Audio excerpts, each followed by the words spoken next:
When billionaire Elon Musk's private jet breaks down at a small airport outside Houston, he's forced to call an Uber.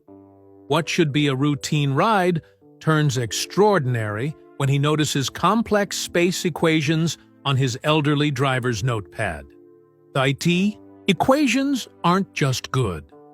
They're revolutionary. This chance encounter with Haruki Tanaka, a brilliant former NASA engineer now driving to support his sick wife, is about to change the course of human history. Because hidden in Haruki's garage are designs that could transform space travel forever, if only someone would listen. And Elon Musk is definitely listening. It all started when Elon Musk glanced at his watch and frowned. It was almost midnight, and he was stranded at a tiny airport outside Houston. His private jet had developed engine trouble, and the repair team wouldn't arrive until morning. Just perfect, he muttered, running a hand through his dark hair. Rain pattered against the windows of the small terminal building. The airport staff had already gone home, leaving Elon alone with his assistant, Jared. "I've booked you a room at the Four Seasons downtown," Jared said, tapping on his tablet. "An Uber will be here in 7 minutes." Elon nodded.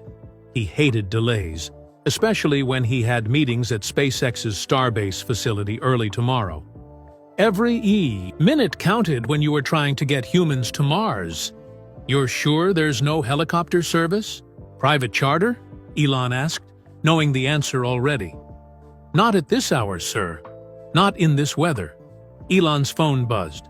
"Car's here," he said, grabbing his small overnight bag. "Go home, Jared.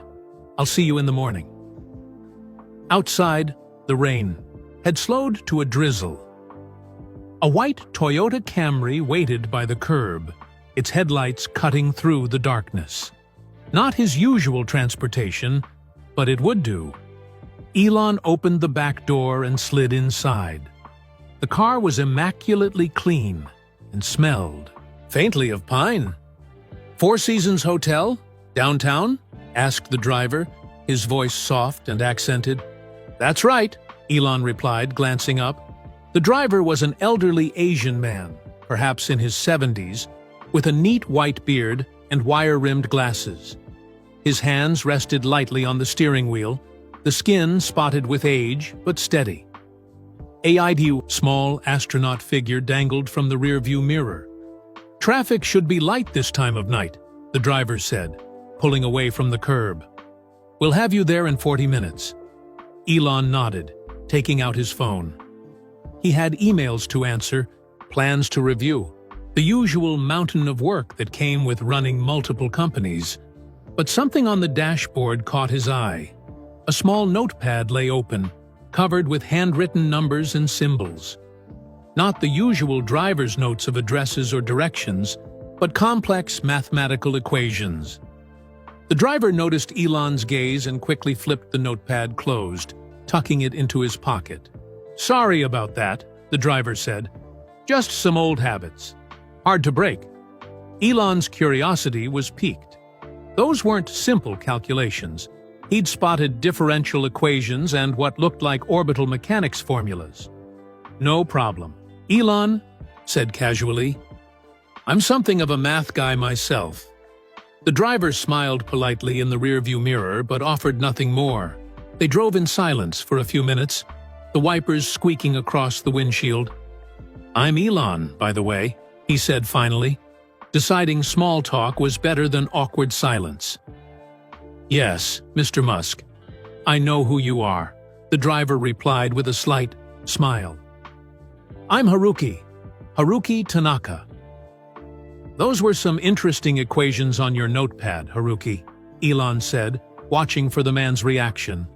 Haruki's eyes flicked to the rearview mirror, meeting Elon's for a brief moment. "Just passing the time between rides," he said. "An old man's doodling." "Orbital mechanics isn't exactly doodling," Elon pressed. "That looked like propulsion efficiency calculations. Delta V optimization." Haruki's hands tightened slightly on the steering wheel. "You have a good eye, Mr. Musk." "Comes with the territory when you build rockets," Elon replied. "Where did you learn that kind of math?" The car slowed for a red light.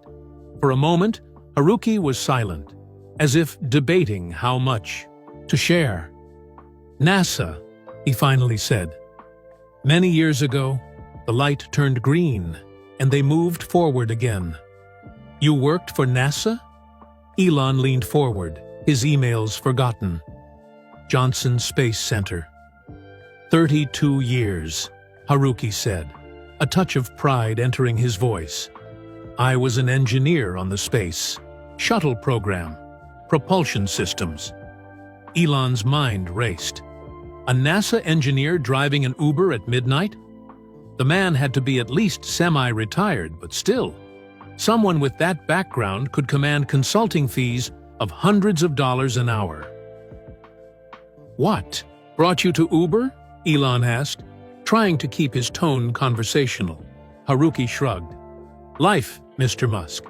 NASA downsized after the shuttle program ended. I was offered early retirement. My pension is not what was promised. And my wife May has medical expenses." The car merged onto the highway toward downtown Houston, the road nearly empty at this hour.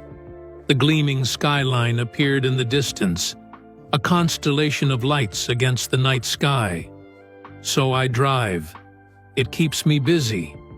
Puts extra food on the table." Haruki gestured toward the notepad in his pocket. "And I still play with my equations. Old habits." "Those didn't look like old equations to me," Elon said. "That was cutting-edge work." Haruki's eyes crinkled slightly at the corners, the only indication he was smiling. "An engineer never really retires, Mr. Musk. The mind keeps working, even when nobody is paying for the ideas anymore." Something in his tone, a mixture of resignation and wasted potential, struck Elon deeply. How many brilliant minds were out there, sidelined by circumstance? How many world-changing ideas never saw the light of day? "Tell me about your work at NASA," Elon said. "What systems did you specialize in?" For the next 20 minutes, as they drove through the sleeping city, Haruki opened up. He spoke of fuel injection systems he'd designed for the main engines, of efficiency improvements that saved thousands of pounds of fuel per launch, of safety redundancies he'd implemented that never failed. The more Haruki talked, the more Elon realized this was no ordinary engineer. The concepts he described were innovative even by today's standards, and he spoke about complex systems with the clarity of a true expert. "Your notepad," Elon said as they approached the hotel. "Those weren't old NASA calculations, were they?" Haruki hesitated. "No," he admitted. "Just a personal project. Something I tinker with during slow nights." "Something to do with interplanetary propulsion?" Haruki's eyebrows rose slightly.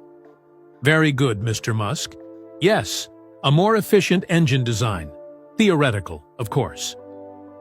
The car pulled up to the gleaming entrance of the Four Seasons. A doorman rushed forward with an umbrella, though the rain had stopped. "What's your phone number, Haruki?" Elon asked suddenly. "My phone number?" Haruki seemed puzzled. "I'd like to continue our conversation. Maybe see those equations in more detail." Haruki slowly recited his number, which Elon entered into his phone. "Expect." "My call tomorrow," Elon said, handing Haruki a $100 bill. "And keep that notepad handy." As Elon stepped out of the car, Haruki called after him. "Mr. Musk, why would you care about an old man's scribbles?" Elon leaned down, looking back into the car. "Because the old man might just have solved a problem I've been working on for years, and because good ideas deserve to fly, no matter who they come from." He closed the door and walked into the hotel, already texting his assistant. The SpaceX meetings would need to be rescheduled. He had just found something much more interesting: a hidden genius driving an Uber with equations that might change everything. Behind him, Haruki Tanaka sat in his white Toyota, staring at the $100 bill in his hand, wondering if the strange encounter was just a dream or the beginning of something extraordinary. Haruki drove home in a daze, the $100 bill tucked safely in his wallet. Had that really happened? Had Elon Musk, just asked for his phone number? He pulled into the driveway of his small ranch-style home in a modest Houston suburb. The porch light was still on, which meant May was waiting up for him. Despite her illness, she never went to bed until he was home safe. Haruki's joints ached as he climbed out of the car. Driving for 12 hours straight took its toll on a man his age. He was tired, but his mind buzzed with the strange encounter. Inside, he found May sitting in her favorite armchair, a blanket draped over her legs. At 68, she was still beautiful to him, even with her thinning hair and the paleness that came with her treatments. "You're late tonight," she said, her eyes crinkling with a smile. "Busy evening?" Haruki hung his jacket on the hook by the door. "You won't believe who was in my car tonight." He told her about picking up Elon Musk, about the man noticing his equations, about the unexpected interest in his work. As he spoke, May's eyes grew wider. "Did you show him your designs?" she asked. Haruki shook his head. "No, just the basic equations. He doesn't know about the full system yet. But he wants to talk more? Tomorrow?" "That's what he said." Haruki sank into the chair opposite her. "But May, you know how these rich men are. Full of excitement one minute, gone the next. He'll forget by morning." May reached across and took his hand. Her fingers were cool and thin. "Maybe not this time. Your work is brilliant, Haruki. I've always told you that. You're my wife." "You have to say that," he teased, squeezing her hand gently. "I say it because it's true." Her voice grew serious. "Promise me you'll take his call if it comes." Haruki looked into her eyes and nodded slowly. "I promise." From the hallway came the sound of soft footsteps. Their granddaughter Kira appeared, yawning, her long black hair tied in a messy bun. At 22, she looked remarkably like May had at that age. "I thought I heard voices," she said, leaning against the door frame. "Everything okay?" "Your grandfather met Elon Musk tonight," Mai said, eyes twinkling. Kira straightened up, suddenly wide awake. "What? The SpaceX guy? For real?" Haruki nodded. "He was my passenger, from the small airport to downtown. And he saw Grandpa's rocket designs," May added proudly. "Not the designs," Haruki corrected. "Just some of the equations." Kira crossed the room and perched on the arm of her grandmother's chair. "Did you tell him about your wormhole theory?" "Kira." Haruki frowned. "It's not a wormhole theory. It's a theoretical approach to space-time manipulation for propulsion purposes." "Which is basically a wormhole," Kira said, grinning. As a third-year engineering student at Rice University, she understood her grandfather's work better than anyone except May. "No, I didn't tell him about that," Haruki said firmly. "And I won't. That part is complicated." "That part is genius," Kira insisted. "It's what makes your whole system revolutionary." Haruki sighed. "It's theoretical, unproven. No one would take it seriously." "Elon Musk might," May said softly. The three of them sat in silence for a moment, considering the possibility. "He gave me a $100 tip," Haruki finally said, taking out his wallet and showing them the bill. Kira whistled. Nice! That'll help with this month's medications. May's face clouded slightly at the mention of her prescriptions. The cancer treatments were expensive, even with their insurance. It was the main reason Haruki drove for Uber despite his age. "Don't worry about that now," she said, patting Kira's hand. "Tell me more about Mr. Musk. Was he nice?" "He was intense," Haruki said, remembering the man's piercing gaze. "Very focused. He recognized my orbital mechanics equations right away." "Of course he did," Kira said. "He builds rockets for a living." "Yes, but he understood them."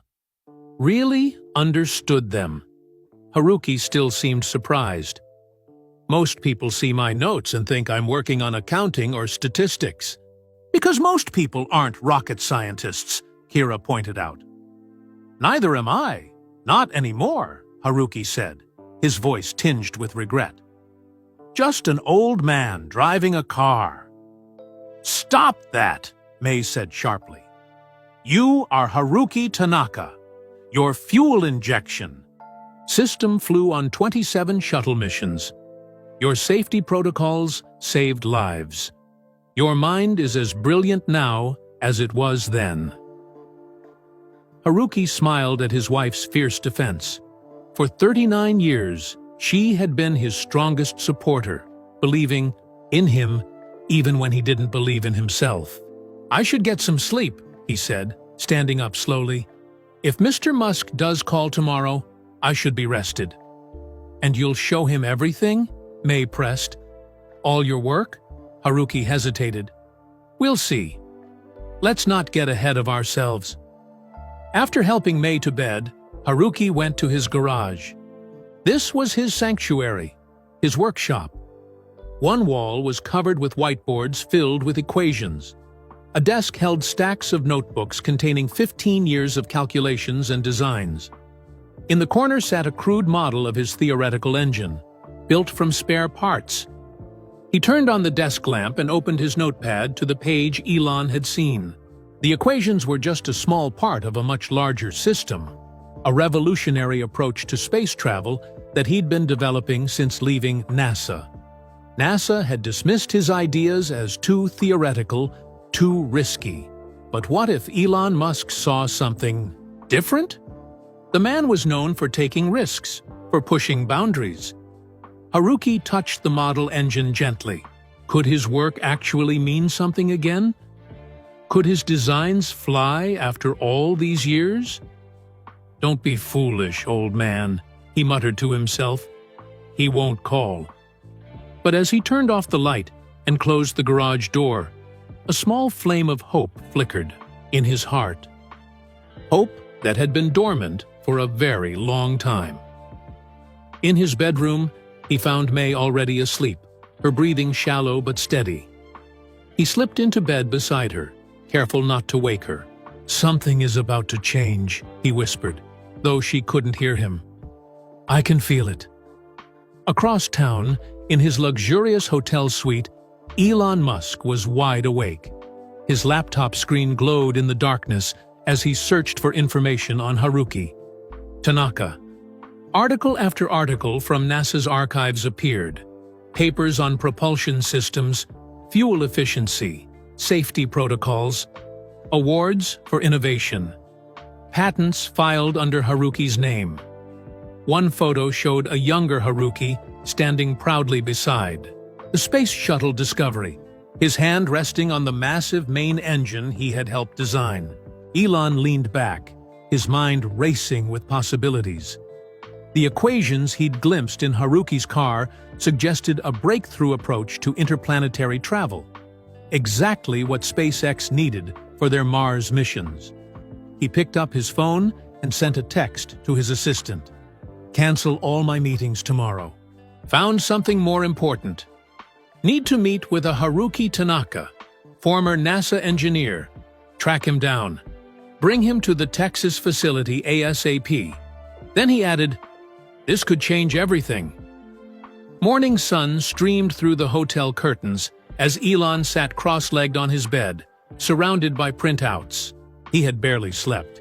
too excited by what he had discovered about Haruki Tanaka.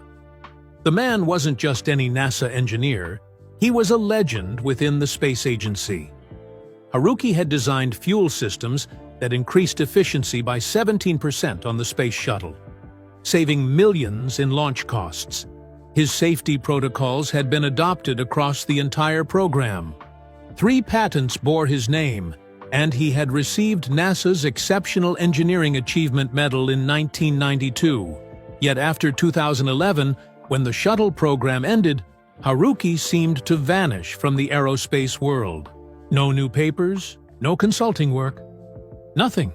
Elon's phone buzzed. It was Jared, his assistant. "I found him, sir," Jared said. Haruki Tanaka lives in Pearland, south of Houston. He's been driving for Uber for about 4 years. Before that, he worked as a high school math teacher for a while. "A math teacher?" Elon frowned. "That's a waste of his talents." According to my sources, he tried to stay at NASA after the shuttle program, but was pushed into early retirement during budget cuts. He applied to several aerospace companies afterward, but was rejected, apparently for being overqualified or too close to retirement age. Elon's jaw tightened. Age discrimination was all too common in tech and engineering, something he found both foolish and short-sighted. "What time does he usually start driving?" Elon asked. His Uber profile shows he typically begins around 10 a.m. on weekdays. Elon checked his watch. 7:30 a.m. "Send a car to his house at 9. Tell him I want to meet at SpaceX's Texas development facility. And Jared, make it clear this isn't optional. Tell him I need his expertise on an urgent propulsion problem." "Yes, sir." Elon hung up and stared out the window at the Houston skyline. He thought about the equations he had glimpsed in Haruki's car. They weren't just innovative, they were revolutionary. If Haruki's calculations were correct, they could solve the fuel efficiency problems that had been plaguing SpaceX's Mars rocket designs. But Elon suspected there was more to it than that. Something in Haruki's manner, a careful guardedness when discussing his hobby project, suggested he was holding back something big.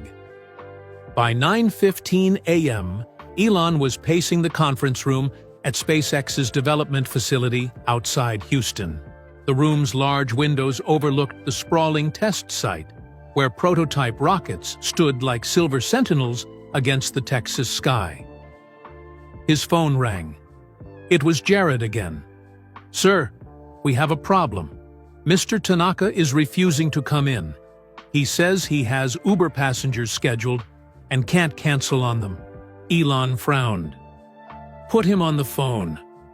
There was a pause, then a familiar voice. "Mr. Musk, this is Haruki Tanaka." "Mr. Tanaka, I need you at my facility today. I've been looking at your background. Your work at NASA was brilliant. I believe your current equations could help solve a critical problem we're facing." "I'm flattered, truly," Haruki replied, his voice hesitant. "But I have commitments. People depend on me for rides, and my wife has a doctor's appointment this afternoon."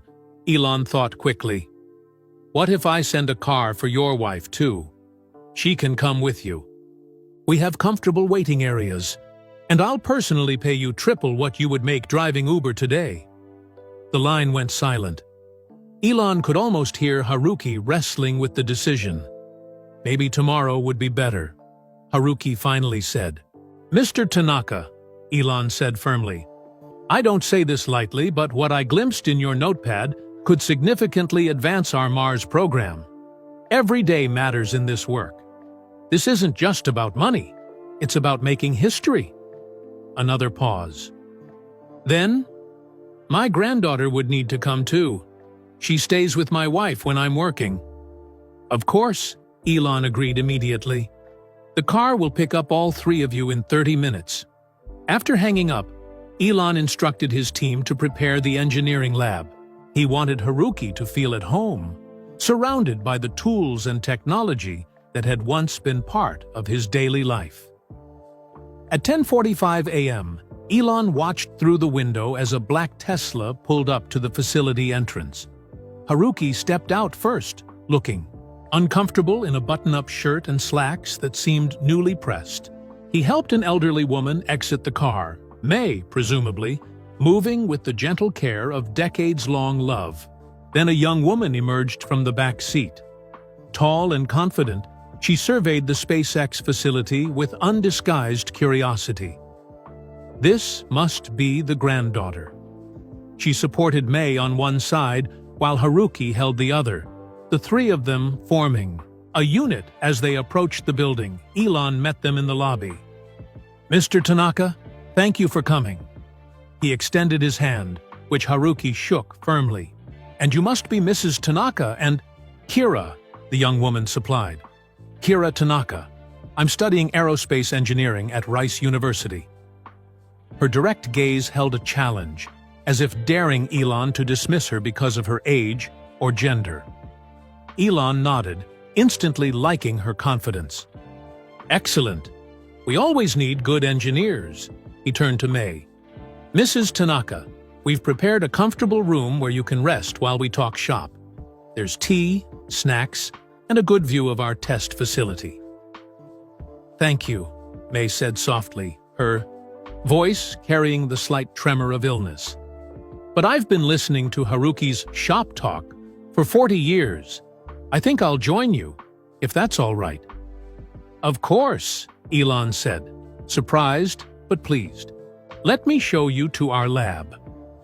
As they walked through the facility, Elon noticed how Haruki's eyes darted to each piece of equipment, each computer screen, drinking in the technology with the keen interest of someone who had been away from his natural habitat for too long. Engineers and technicians stopped to stare as the group passed. Some recognized Haruki. A few of the older staff had worked with NASA in the past and whispered to their colleagues. In the main engineering lab, Elon had arranged for coffee and a light breakfast. He guided May to a comfortable chair while Haruki stood awkwardly, looking around at the advanced equipment. "So," Elon said, once they were settled, "let's talk about those equations I saw in your car." Haruki hesitated, glancing at his wife. May gave him a small nod of encouragement. "They're part of a system I've been developing," Haruki said slowly. "A new approach to interplanetary propulsion." "I'd like to see all of it," Elon said. "Not just the fragments I glimpsed." Haruki reached into his pocket and pulled out the notepad. He placed it on the table between them, but kept his hand on top of it. "What would you do with my ideas, Mr. Musk?" he asked, his voice quiet but direct. "If they proved valuable?" Elon held his gaze. "Implement them, build them, test them, and make sure you get full credit and compensation for your work." Kira stepped forward. "My grandfather's ideas aren't just valuable, Mr. Musk. They're revolutionary. But no one would listen because he's just a retired old man." Haruki shot her a warning look, but Elon was intrigued. "Revolutionary how?" he asked. Before Haruki could answer, Elon's chief propulsion engineer, Dr. Alvarez, entered the lab. She had been briefed on the situation and came prepared with questions. "Mr. Tanaka," she said, extending her hand, "it's an honor. Your paper on fuel injection turbopumps was required reading when I was at MIT." For the first time since arriving, Haruki smiled, a genuine smile that erased years from his face. Here, at least, was someone who spoke his language, who understood his work. "Please," he said, finally removing his hand from the notepad. "Call me Haruki." He opened the notepad and began to explain his ideas, his voice growing stronger with each page he turned. Watching him come alive, Elon knew he had been right. He had found something, someone, extraordinary. And whatever Haruki Tanaka was about to show them might indeed change everything. The meeting at SpaceX lasted 3 hours longer than planned. By the time they finished, The Texas sun was already low in the sky, casting long shadows across the test facility. Haruki had shared only parts of his propulsion system, the basics of his fuel efficiency designs, and some of his thruster configurations. Even these partial revelations had left Dr. Alvarez and the other SpaceX engineers buzzing with excitement. They recognized the potential immediately. "Mr. Tanaka," Elon said as they wrapped up, "I want you to join SpaceX as a special consultant. We need your expertise on our Mars program." Haruki looked startled. "Consultant? At my age?" "Age is irrelevant. Your mind is what matters." Elon named a figure that made Kira gasp, and May squeeze her husband's hand. "That's very generous," Haruki said slowly, "but I can't accept." Elon frowned. "The salary is negotiable if—" "It's not about money," Haruki interrupted. "It's about May." He glanced at his wife, whose face had grown pale with fatigue. "She needs my care. Her treatments leave her weak. I can't commit to regular hours at Egypt, a facility this far from our home." May shook her head. "Haruki, don't use me as an excuse." "It's not an excuse," he said firmly. "Your health comes first." Elon watched them, seeing the deep bond between them. Then his eyes moved to Kira, who had been taking detailed notes throughout the meeting, occasionally jumping in with insightful questions that impressed even his senior engineers. "What if we come to you?" Elon suggested. "What do you mean?" Haruki asked. "We set up a small lab in your home. You work on your own schedule. We provide equipment, support staff, anything you need." Kira leaned forward eagerly. "That could work, Grandpa. You could use the garage. It's already half a lab anyway." Haruki hesitated, clearly tempted. "I don't know." "Think about it," Elon said. "Sleep on it. I'll call you tomorrow." As they prepared to leave, Elon arranged for his driver to take the Tanaka family home. He watched them go, noticing how carefully Haruki helped May into the car, how Kira hovered protectively nearby. That evening, back at the Four Seasons, Elon couldn't focus on his other work. His mind kept returning to Haruki's equations, to the potential breakthroughs they represented. He called Dr. Alvarez. "What's your assessment?" he asked without preamble. "His fuel efficiency concepts alone could improve our Mars rocket performance by at least 15%, she replied. "But there's something he's not showing us, something bigger. The equations he shared don't fully connect. There are missing pieces." "I thought so too," Elon said. "We need to get him on board, whatever it takes." "Agreed, but tread carefully. He's old-school NASA, cautious, methodical. Push too hard, and he'll shut down completely." After hanging up, Elon paced his hotel suite, mind racing. He needed Haruki's complete design, not just fragments, but how to gain the old engineer's trust. The next morning, Elon arrived unannounced at the Tanaka home. It was a modest single-story house, with a well-kept lawn and flower beds blooming with marigolds and petunias. May's touch, he guessed. Kira answered the door, looking surprised. "Mr. Musk? We weren't expecting you." "I know. I apologize for dropping in. Is your grandfather available?" "He's in the garage," she said, stepping back to let him in. "His thinking place, as Grandma calls it." Elon followed her through the neat but simply furnished home. Photos lined the walls. Haruki and May, when they were young, their children, and later Kira in various stages of growing up. One photo showed Haruki in his NASA uniform standing proudly beside a space shuttle. In the kitchen, May sat at the table sorting medications into a pill organizer. She looked up, surprised. "Mr. Musk, I didn't know you were coming." She started to stand, but Elon gestured for her to remain seated. "Please, don't get up. I hope I'm not intruding." "Not at all," she said, though her eyes held a question. "Kira, would you get Haruki from the garage?" "Actually," Elon said, "I'd like to see his workshop, if that's okay." Kira and May exchanged glances. "Of course," May said. "Kira, show Mr. Musk to the garage." As they walked, Kira spoke quietly.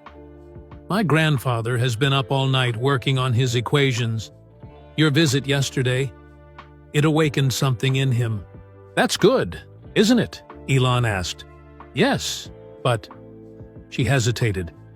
"Please don't get his hopes up if you're not serious. He's been disappointed too many times." Before Elon could respond, they reached the garage door. Kira knocked. "Grandpa, you have a visitor." She opened the door to reveal a space transformed by obsession. What had once been a garage was now a makeshift laboratory. Whiteboards covered the walls, filled with equations and diagrams. In the center stood a workbench with a partially assembled metal prototype about the size of a microwave.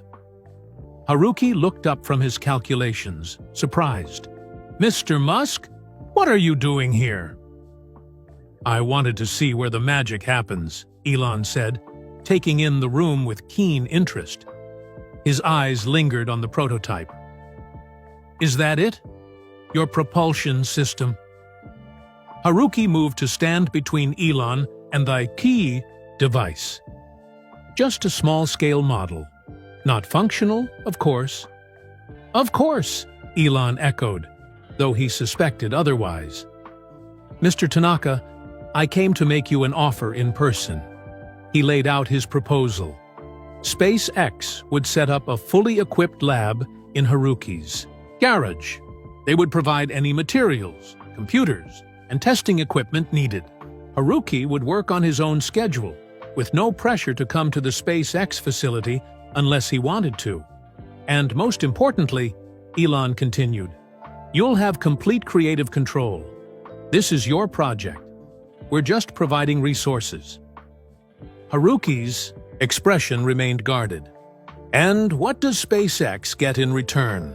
"First rights to implement your designs in our Mars program, with full credit and royalties to you."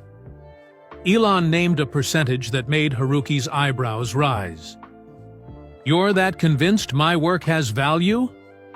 "I am." Haruki turned to look at his cluttered workspace, then back at Elon. "I need to think about it." "Of course," Elon said, though inwardly he was impatient. "Take your time." As they walked back to the kitchen, they found May in conversation with Kira, both looking worried. "Is everything okay?" Haruki asked. May nodded, but Kira spoke up. "Grandma's doctor called. They want to adjust her treatment plan. It's going to cost more." A shadow crossed Haruki's face. "How much more?" Kira named a figure that made him wince.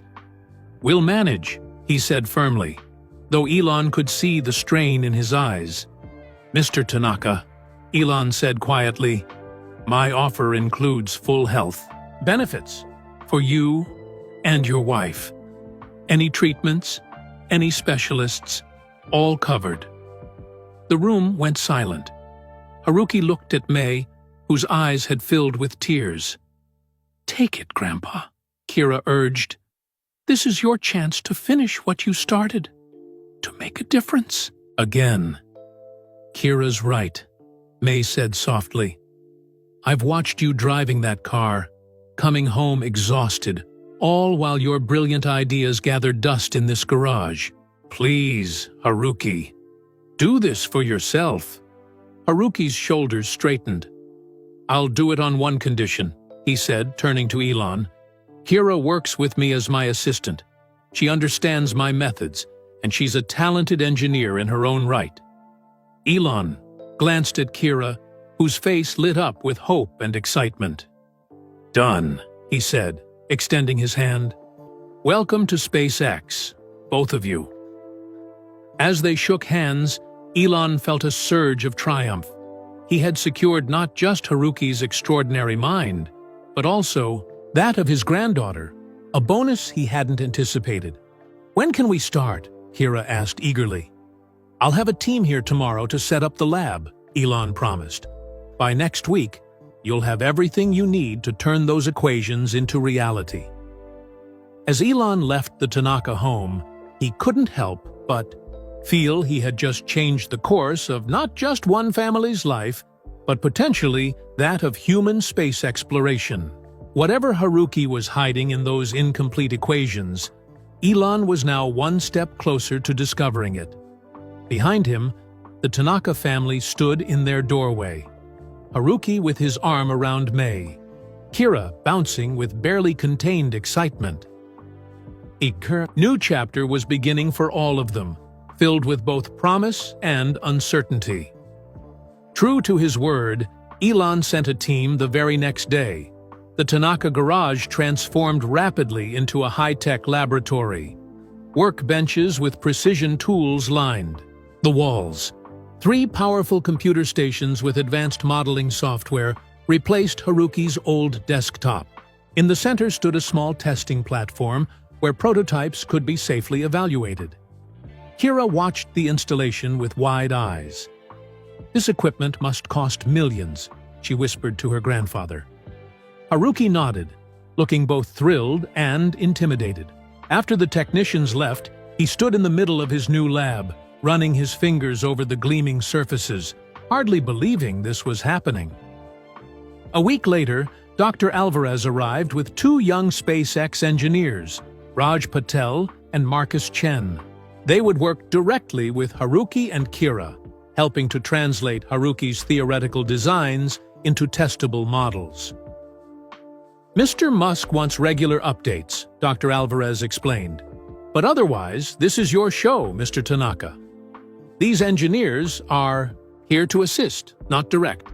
Haruki appreciated the respect this arrangement showed.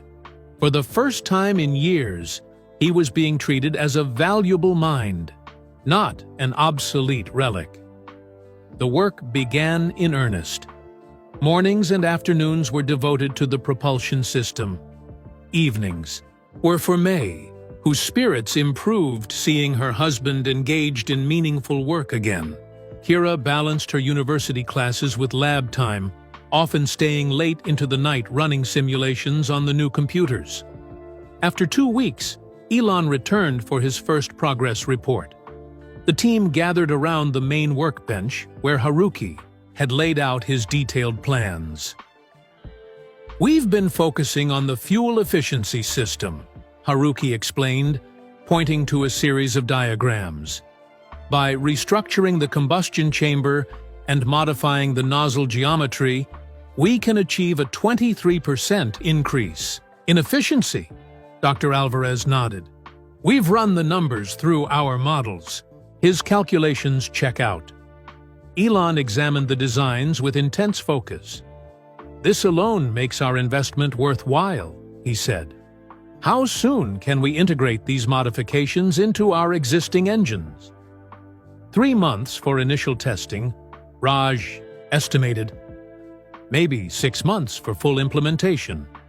"Too long," Elon said. "I want prototypes in 4 weeks, full implementation in 3 months." The SpaceX engineers exchanged nervous glances, but Haruki smiled slightly. He recognized Elon's drive to push boundaries, to make the impossible happen on impossible timelines. It reminded him of the early days at NASA during the space race. "We can do it," Haruki said confidently. "If you provide additional fabrication, resources." "Done," Elon replied without hesitation. "What else?" Haruki hesitated, glancing at Kira. She gave him an encouraging nod. "There's something more," he said slowly, moving to a locked cabinet in the corner of the lab. "Something I haven't shared yet." The room went quiet as Haruki unlocked the cabinet and removed a thick notebook bound in faded blue leather. It looked old, well-used, its pages dog-eared and covered with handwritten notes. "I started this project 15 years ago, just before I left NASA," he explained, placing the notebook carefully on the table. "They weren't interested then, said it was too theoretical, too risky." He opened the notebook to reveal complex equations and diagrams unlike anything the SpaceX team had seen before. "What are we looking at?" Elon asked, leaning closer. "A different approach to space propulsion entirely," Haruki said. "Not just more efficient rockets, something beyond chemical propulsion." Dr. Alvarez studied the equations, her expression changing from confusion to shock. "This looks like... No, that can't be right." She looked up at Haruki. "Are you suggesting a method for manipulating space-time fabric for propulsion?" Haruki nodded. "In simple terms, yes." "That's science fiction," Marcus said dismissively. "Warp drives aren't possible with our current understanding of physics." "I didn't say warp drive," Haruki corrected gently. "This isn't about exceeding the speed of light. It's about creating localized distortions in space-time to reduce the effective distance traveled. Like folding a piece of paper to bring 2 points closer together," Kira added, using her hands to demonstrate. Elon's eyes gleamed with interest. "You're describing something like an Alcubierre drive, but without the negative mass requirements." "Similar concept, different approach," Haruki confirmed. "Dr. Alcubierre's theoretical drive requires exotic matter we can't create. My system works with existing technology and materials." Raj shook his head. "With all due respect, sir, that's impossible." 15 years ago, landing and reusing orbital-class rockets was considered impossible, Elon pointed out. "I've built my career on impossible things." He turned back to Haruki. "Show me how it works." For the next hour, Haruki explained his theory, writing equations on the digital whiteboard, illustrating concepts with hand gestures and simple diagrams. The room remained silent except for his voice and the occasional question from Elon or Dr. Alvarez. As Haruki's explanation reached its conclusion, Marcus and Raj looked stunned. Dr. Alvarez sat with her hands pressed against her temples, as if trying to contain the implications of what she'd just heard. "If this works," she said slowly, "we wouldn't just reach Mars faster. We could potentially reach the outer planets within weeks instead of years." "Exactly," Haruki said. Elon had been unusually quiet throughout the explanation. Now he spoke. "Have you tested any of this, even on a microscopic scale?" Haruki and Kira exchanged glances. "We've conducted some very small experiments," Kira admitted. "In the old garage, before all this?" She gestured to the new equipment. "Using parts from old microwaves and some creatively acquired materials." "What were the results?" Elon asked. "Inconclusive, but promising," Haruki said. "We measured what appeared to be a localized distortion in space-time, but our equipment wasn't sophisticated enough for proper analysis." Elon stood up straight. Decision made. "We're going all in on this. Dr. Alvarez, I want you to personally oversee this project. Whatever resources you need, you'll have." Dr. Alvarez nodded, though she still looked overwhelmed by the implications of Haruki's theory. "Marcus, Raj," Elon continued, "either get on board with this or I'll find engineers who will. I don't need skeptics. I need builders." The young engineers straightened up, recognizing both the opportunity and the challenge. "We're in," Raj said, speaking for both of them. "Good." Elon turned back to Haruki. "How long to build a testable prototype?" Haruki considered. "With these resources? 3 months for a proof-of-concept device? 6 months for something that could demonstrate actual space-time manipulation." "You have 2 months for the proof of concept," Elon said. 4 for the demonstrator. He checked his watch. I expect weekly progress reports. If you hit any roadblocks, call me directly, day or night. As Elon prepared to leave, he paused at the door. Mr. Tanaka, why did you keep this secret for so long? Why drive an Uber when you had this in your garage? Haruki's face showed a complex mix of emotions: pride, regret, determination. After NASA rejected the concept, I tried other aerospace companies. No one would listen. Eventually, I stopped trying. Sometimes the world isn't ready for new ideas. Well, I'm ready, Elon said simply. Let's make history together. After Elon and Dr. Alvarez departed, Marcus and Raj huddled over Haruki's notebook, arguing excitedly about implementation approaches. The skepticism had transformed into enthusiasm. Kira found her grandfather standing quietly in the corner, watching the young engineers with a mysterious smile. "What are you thinking, Grandpa?" she asked. "I'm thinking I didn't show them everything," he whispered. "Not yet." "The stabilization matrix?" He nodded. "They're not ready for that part. One step at a time." From the doorway, May watched her husband's transformation.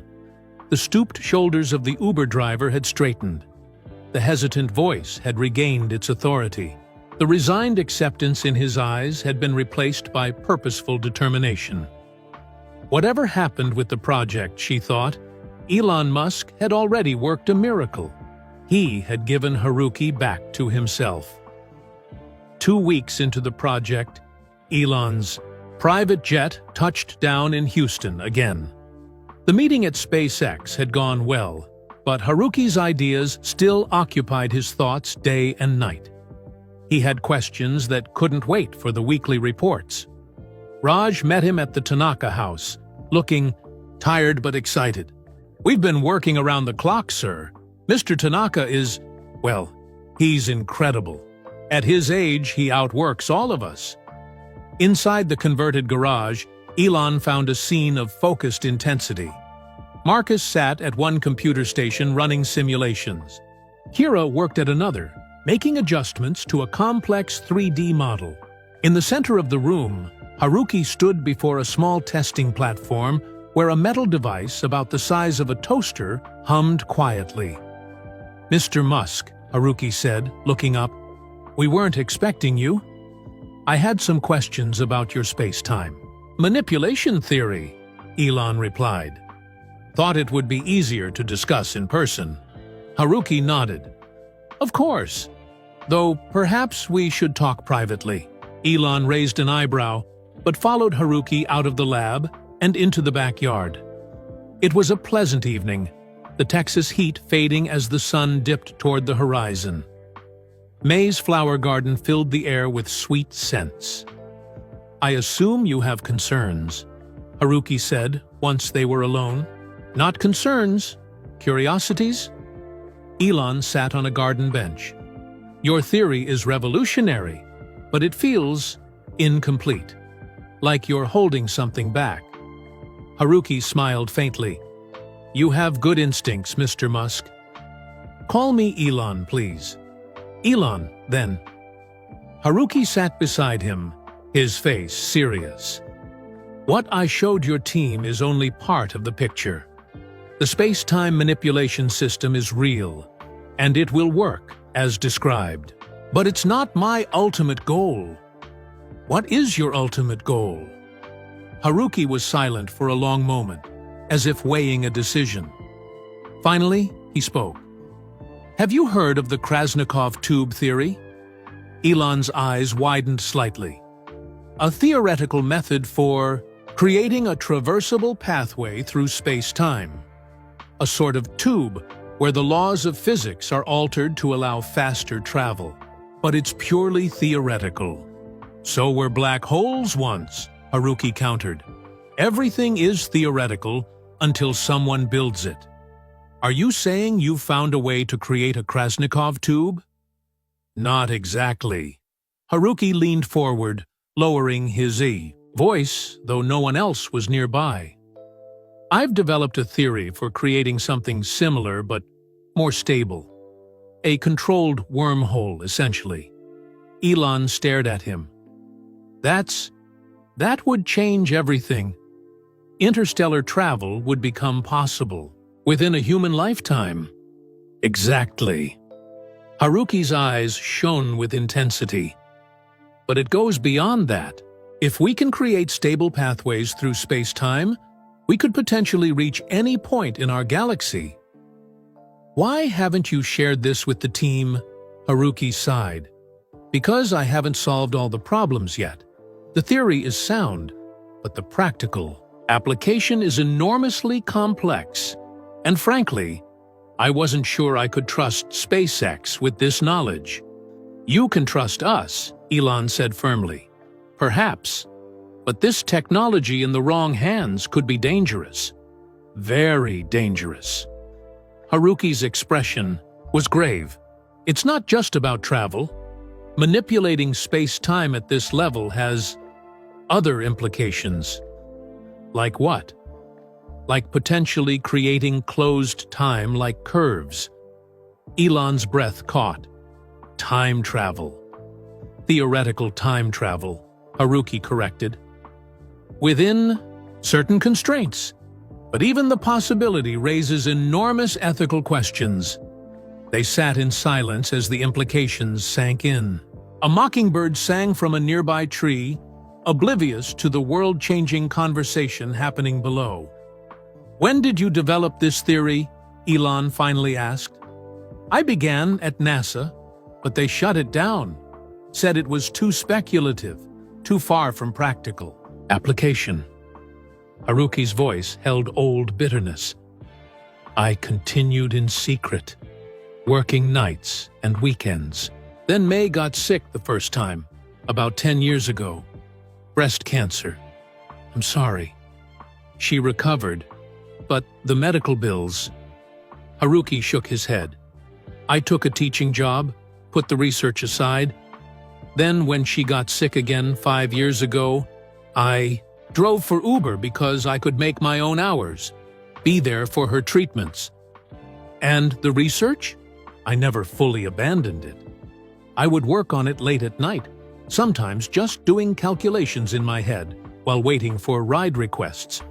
But progress was slow.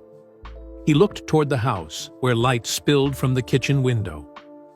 May's silhouette moved inside, preparing dinner. Until now, Elon said. Until now, Haruki agreed. Your resources have accelerated everything. The space-time propulsion system we're building will work. It will revolutionize space travel within our solar system. But the wormhole theory is still theoretical. Yes, and I haven't shared it with anyone except Kira. Not even Dr. Alvarez knows. Elon considered this information carefully.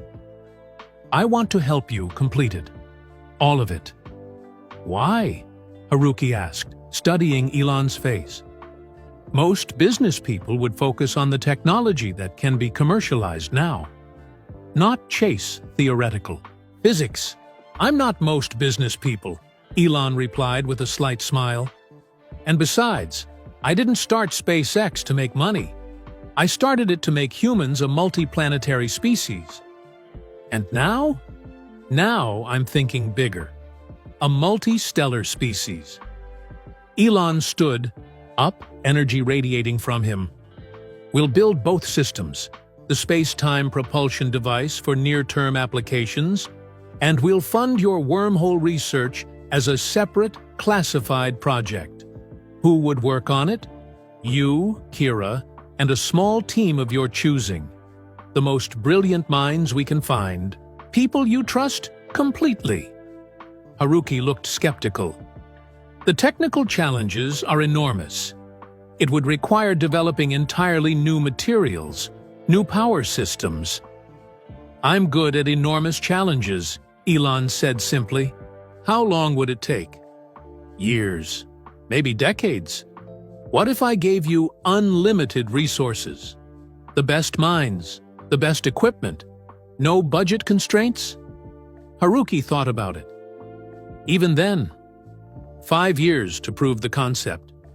10 years for a working prototype.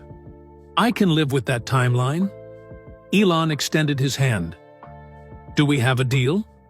You give SpaceX your complete trust, and I give you everything you need to make this happen. Haruki hesitated only briefly before shaking Elon's hand. We have a deal. As they walked back toward the house, Elon asked, Why trust me with this now? You could have kept it secret. Haruki smiled sadly. May's cancer is back. Stage 4, this. Time. The doctors give her 2 years, maybe 3 with aggressive treatment. His voice cracked slightly. I want to complete this work while she can still see it. I want her to know that our sacrifices meant something. Elon placed a hand on the older man's shoulder. We'll make it happen. I promise. They entered the kitchen, where May was setting the table for dinner. She looked up with a smile that transformed her thin face. Will you join us, Mr. Musk? I'd be honored, Elon replied. During dinner, they carefully avoided any mention of wormholes or space-time manipulation. Instead, they talked about ordinary things: Kira's university studies, May's garden, Haruki's early days at NASA. For a little while, they were just people sharing a meal, not revolutionaries planning to change humanity's future. After dinner, as Elon prepared to leave, Haruki walked him to his car. There's something else you should know, Haruki said quietly. Something I haven't told anyone, not even Kira or May. What is it? I've already conducted a small wormhole experiment. Years ago, using equipment I borrowed from the university where I was teaching. Elon stared at him. What happened? It worked. For 3.7 microseconds, I created a stable microscopic wormhole between 2 points in space. Then, my equipment failed from the power surge. Haruki's eyes shone in the darkness. It's not just theory, Elon. It's possible. I've seen it. On the drive back to his hotel, Elon sat in stunned silence. If what Haruki said was true, if stable wormholes were actually possible, then everything would change. Not just space travel, but human civilization itself. For the first time since founding SpaceX, Elon felt like he might have been thinking too small. Mars was just the beginning. With Haruki's technology, the stars themselves were within reach. Next morning, Elon called an urgent meeting at the SpaceX facility. Dr. Alvarez arrived first, followed by several senior executives. They gathered in the conference room, curious about the sudden summons. I've made a decision, Elon announced once everyone was seated. We're creating a new division within SpaceX. Top secret, highest clearance level. It will be called Project Tanaka. Dr. Alvarez raised an eyebrow. Based on Haruki's propulsion system? Yes, but with an expanded scope. Elon paced energetically as he spoke. We'll continue developing the space-time manipulation drive for near-term applications.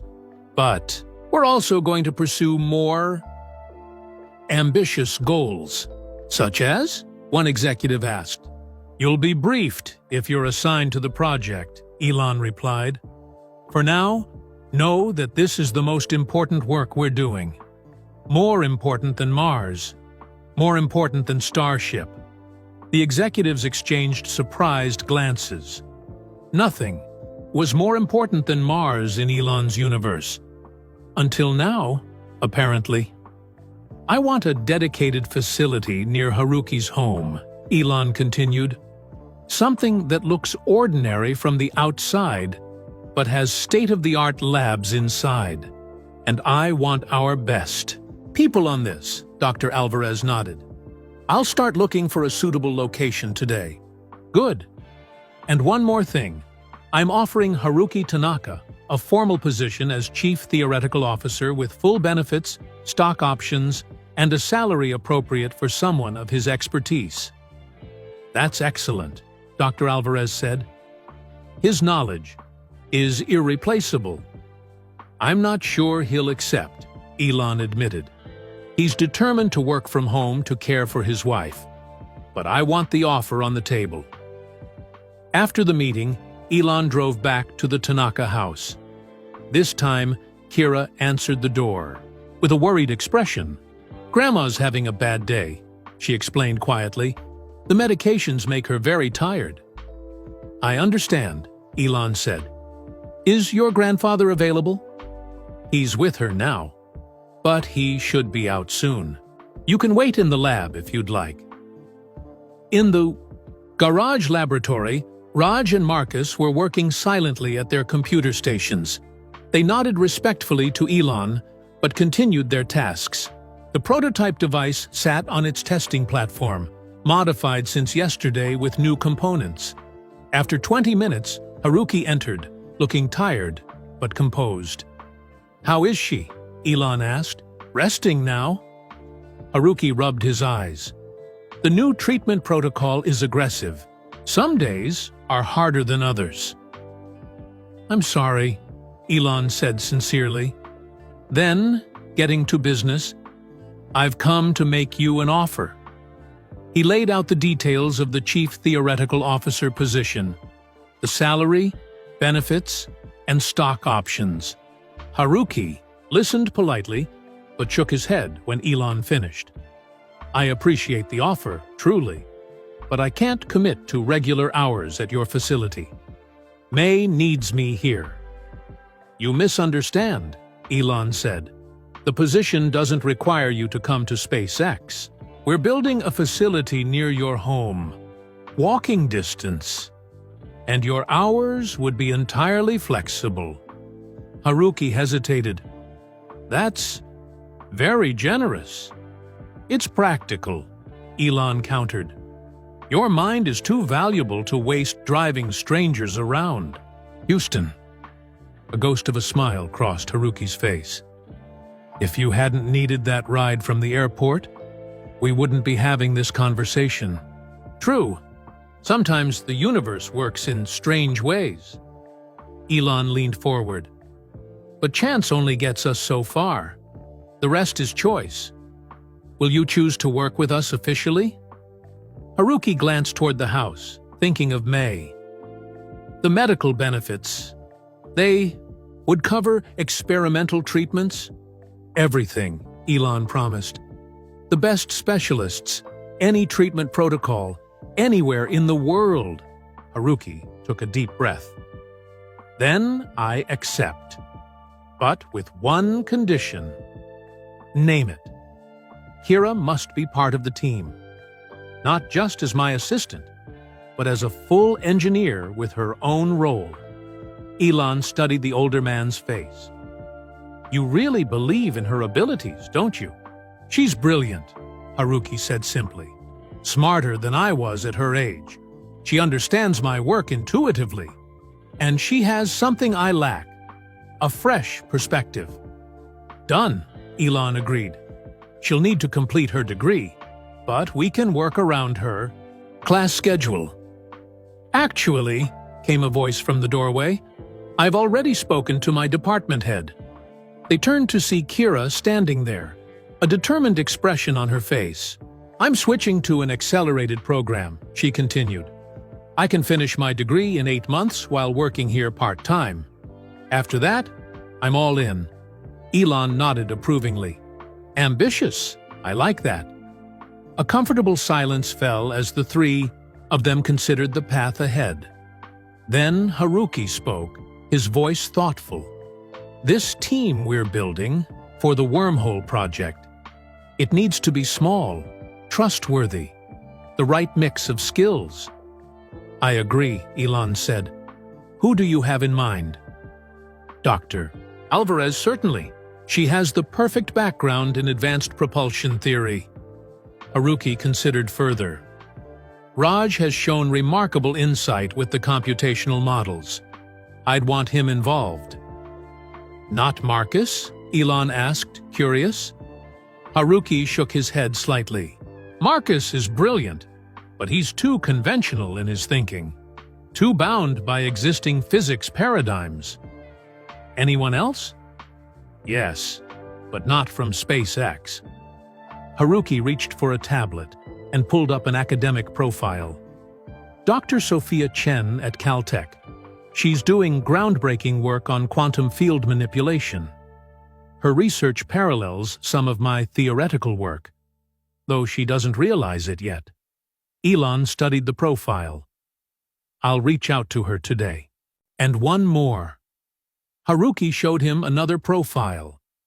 Dr. Kwame Osei at MIT. His work on exotic materials could be critical for the containment systems we'll need. Elon nodded. "I'll make it happen." Later that day, Elon, Haruki, and Kira sat at the Tanaka kitchen table, planning the future. May had joined them briefly but tired quickly and returned to bed. Her absence hung in the air, a reminder of why their timeline felt so urgent. "The facility should be complete within 3 weeks," Elon said, showing them renderings on his tablet. "From the outside, it will look like a small data center. Inside, it will have everything you need." "And security?" Haruki asked. "The highest level, physical and digital. Nothing goes in or out without proper clearance." Kira studied the plans with excitement. "This is really happening, isn't it?" "It is," Elon confirmed, "but we need to be strategic about how we proceed. The space-time propulsion system will be our public face, the project everyone knows about. The wormhole research happens behind closed doors, known only to the core team." Haruki nodded in agreement. "A wise approach. The propulsion system alone will transform space travel. If that's all we achieve, it will still be revolutionary." "But it won't be all we achieve," Kira said confidently.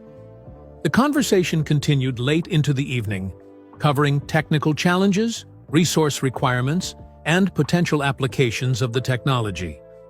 As night fell, Elon prepared to leave. "How'd the door?"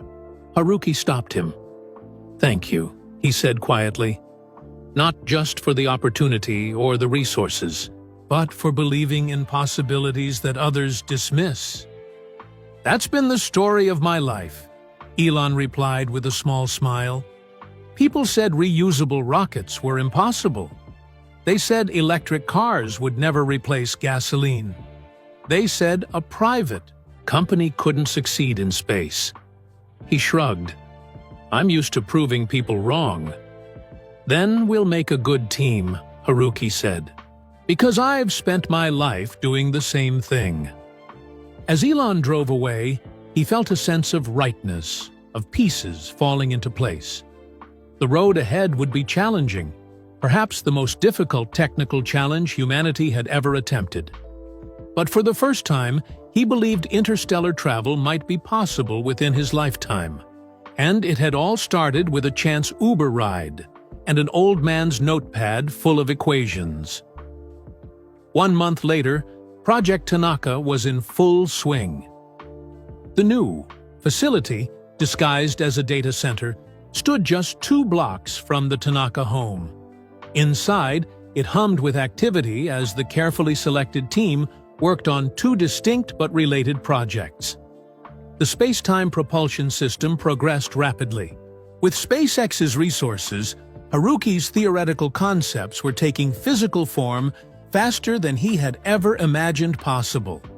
The prototype had grown from tabletop size to a full testing model that occupied a significant portion of the main lab. Kira thrived in the new environment. Her university had allowed her to count her project work as credits toward her degree, recognizing the extraordinary opportunity. She moved between her classes and the lab, often working late into the night with an energy that impressed even Elon. But the wormhole project moved more slowly.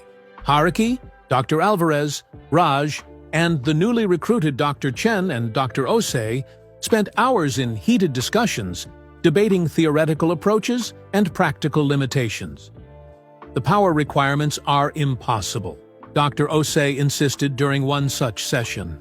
Creating even a microscopic stable wormhole would require more energy than a nuclear power plant produces in a year. That's assuming conventional power generation methods, Haruki countered. We need to think differently.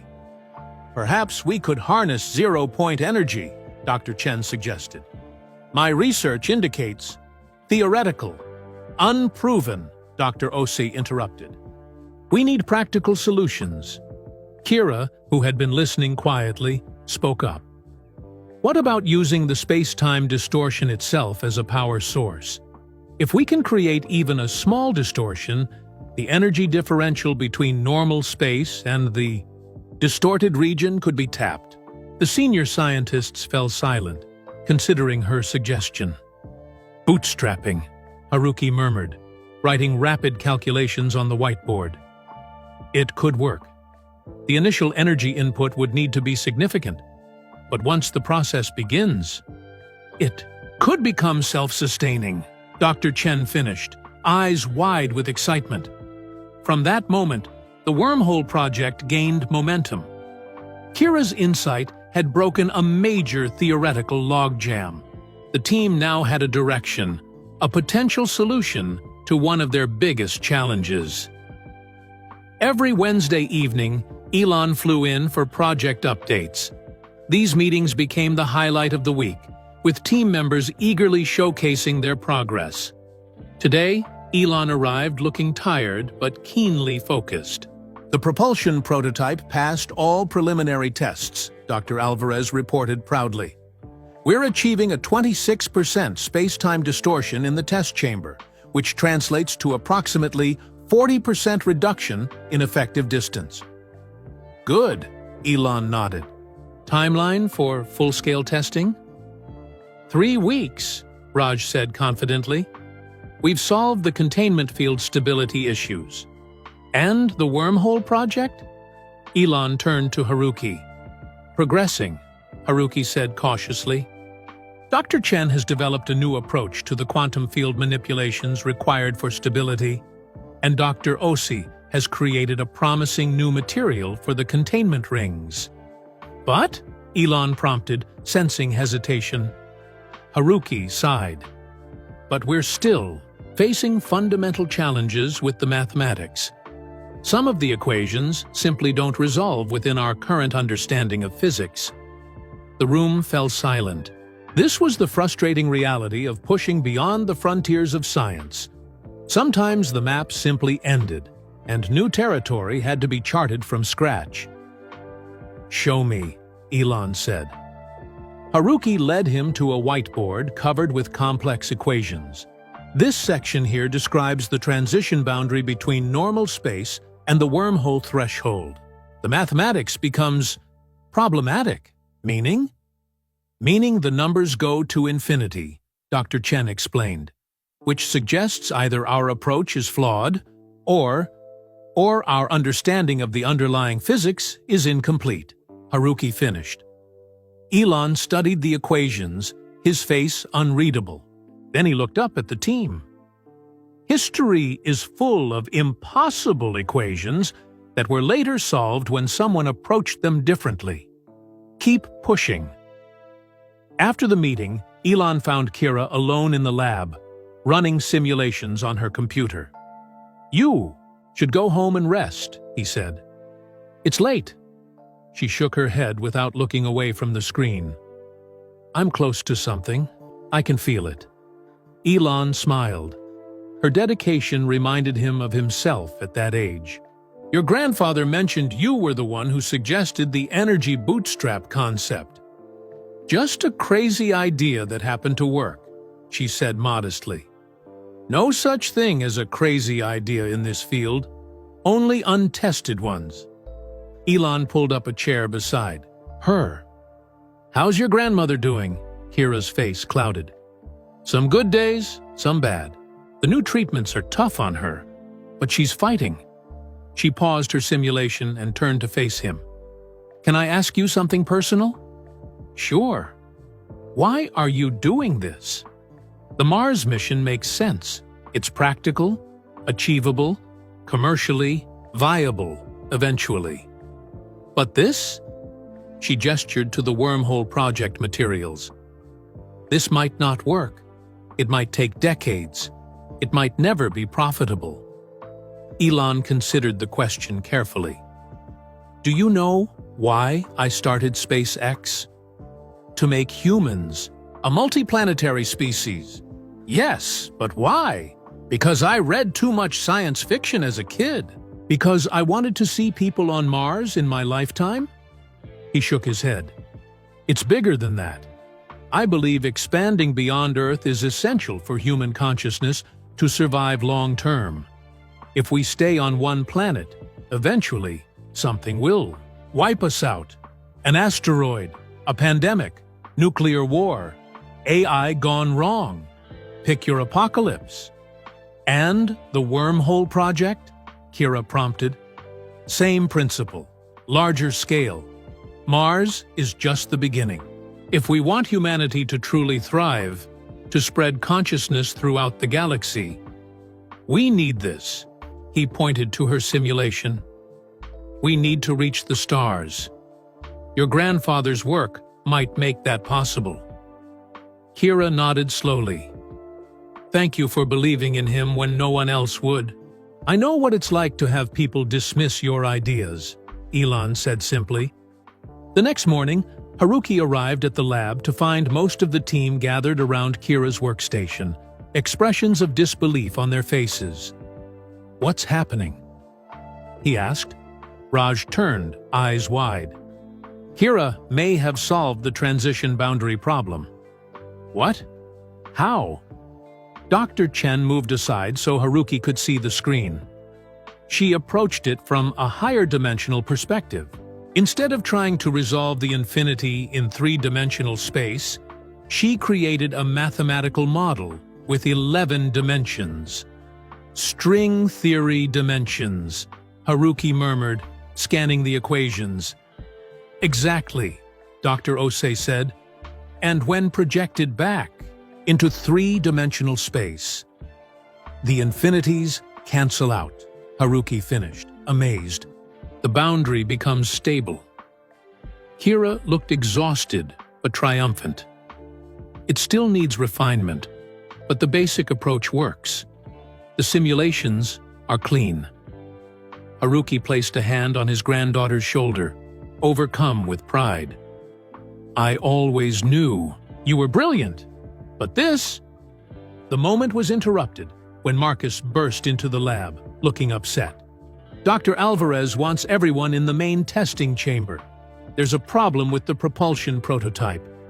They hurried to the larger lab, where Dr. Alvarez stood beside the prototype, face grim. The containment field failed during the latest test, she explained. The space-time distortion became unstable. We nearly had a cascading collapse. Damage? Haruki asked, examining the prototype. Minimal to the hardware, but the implications are serious. If this had happened at full power... She didn't need to finish the thought. A cascading space-time collapse could have catastrophic consequences.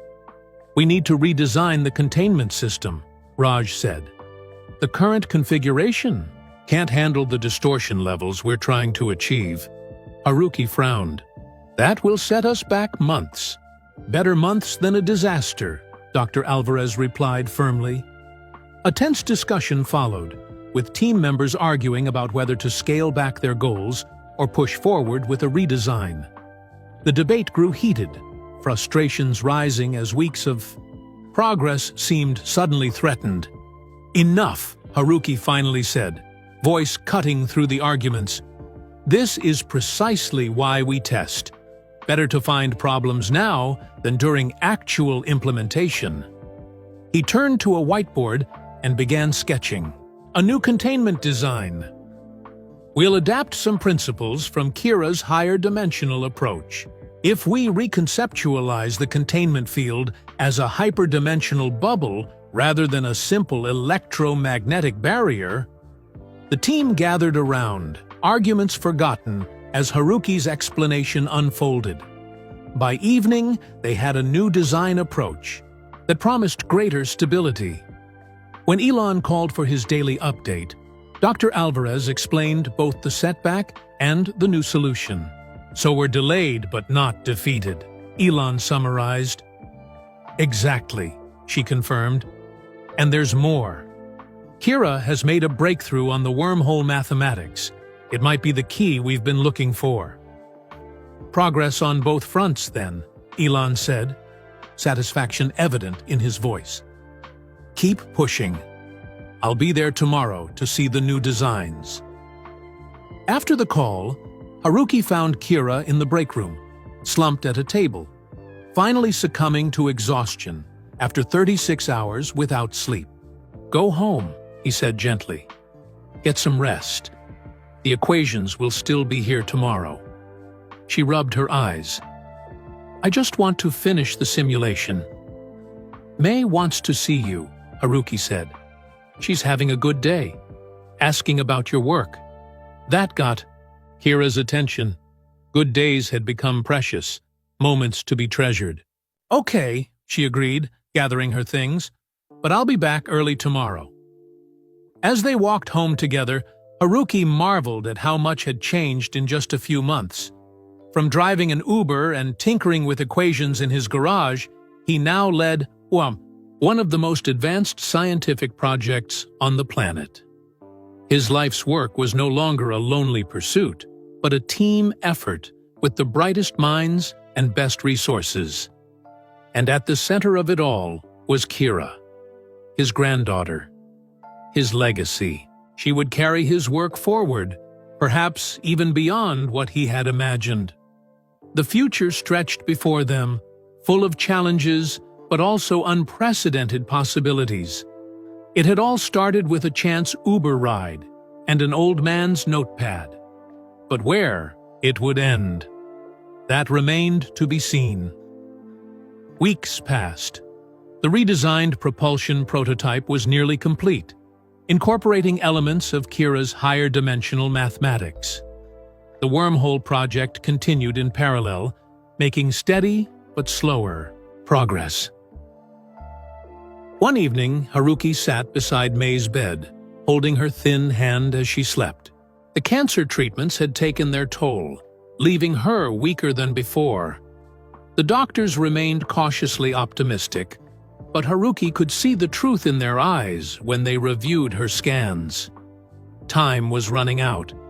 He gazed at her peaceful face, remembering their first meeting at college, their wedding day, the birth of their children, and later, the joy of watching Kira grow.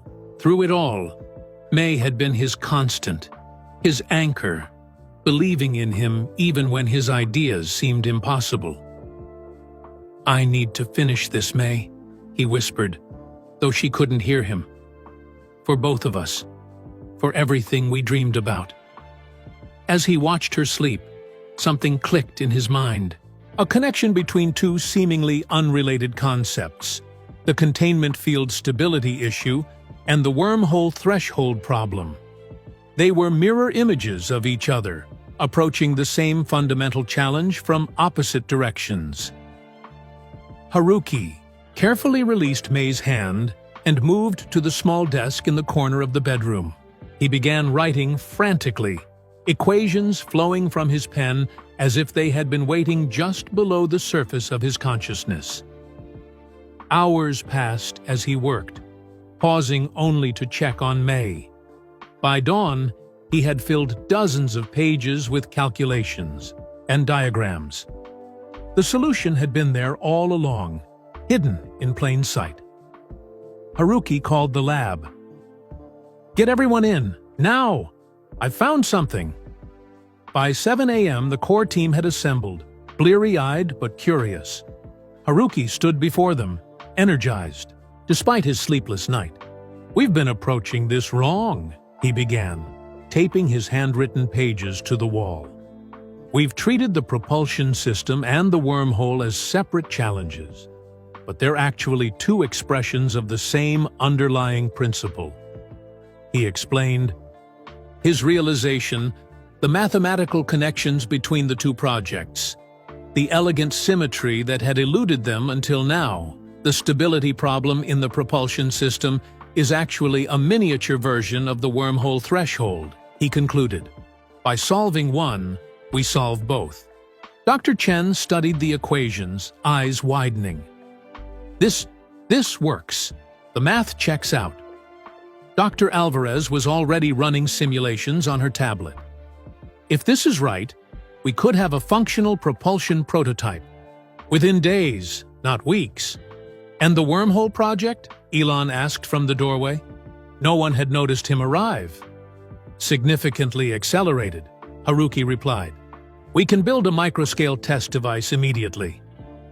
Elon studied Haruki's face. What triggered this breakthrough? Haruki hesitated.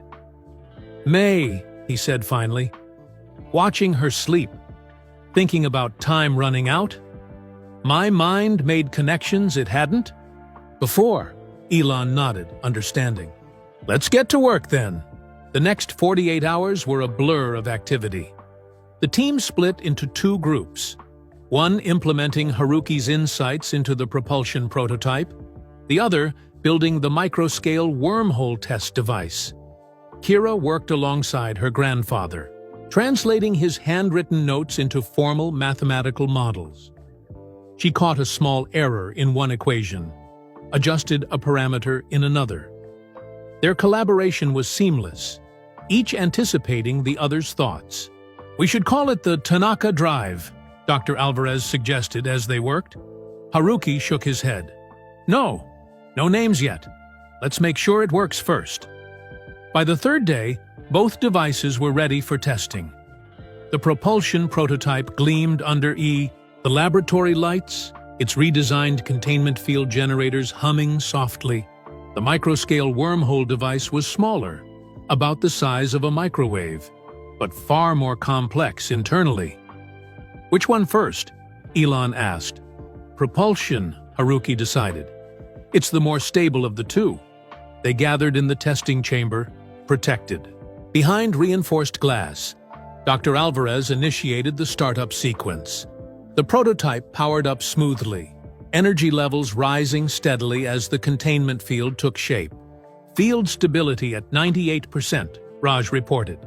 Power at 60% and climbing. Haruki watched the readouts intently. This was the point where the previous design had failed, but now the numbers held steady.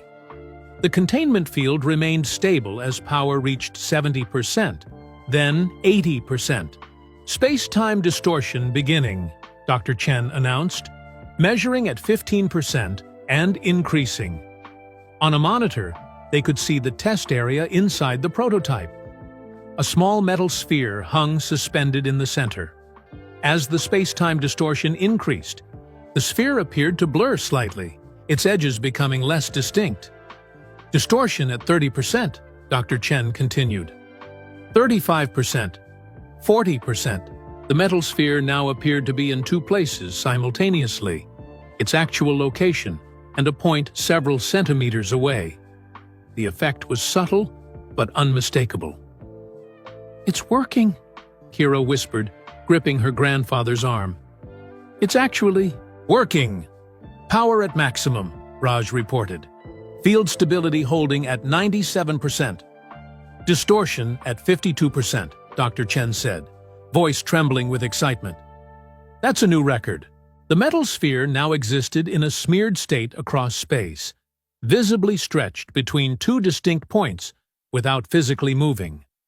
This was space-time manipulation in action, the first step toward a technology that could revolutionize space. Travel. Test complete, Dr. Alvarez announced after 5 minutes of stable operation. Initiating shutdown sequence. As the prototype powered down, the team erupted into cheers and applause. Years of theoretical work had finally produced tangible results. Haruki stood silently, overwhelmed by the moment. "Congratulations," Elon said, shaking his hand. "This changes everything." They took a short break to celebrate before moving on to the wormhole device. This test would be even more challenging, not just distorting space-time, but actually puncturing it, creating a microscopic tunnel between 2 points. "We'll start with minimal power," Haruki cautioned as they prepared. "The goal is just to detect the formation of a proto-wormhole, not create anything stable yet." The wormhole device was configured to attempt linking 2 points just millimeters apart, a minuscule distance physically, but a monumental leap conceptually. If successful, it would be humanity's first deliberate creation of a wormhole, however tiny. "Initiating startup sequence," Raj announced. The device hummed to life, quieter than the propulsion prototype, but somehow more ominous. Inside its sealed chamber, 2 precisely aligned emitters faced each other, ready to create the opposing space-time distortions that, according to theory, would tear a hole in the fabric of reality itself. "Power at 30%, Dr. Chen reported. "Threshold field forming." On the monitors, sensitive instruments measured subtle changes in the quantum field between the emitters. The mathematics predicted that at a certain threshold, the field would collapse inward, creating the wormhole aperture. 40% power, 50%. Haruki held his breath. This was the moment of truth. Either his life's work would be validated, or decades of theory would crumble. "Quantum fluctuations increasing," Dr. Ose noted, studying another readout. "Field stability dropping to 85%. "That's expected," Haruki said quickly. "Continue." 60% power, 65%. Suddenly, the instruments spiked. A tiny but unmistakable anomaly appeared between the emitters, a pinprick of distorted space where the normal laws of physics no longer applied. "Proto-wormhole forming," Dr. Chen exclaimed. "Diameter 0.03 millimeters and stable." The team stared, in awe at the readings.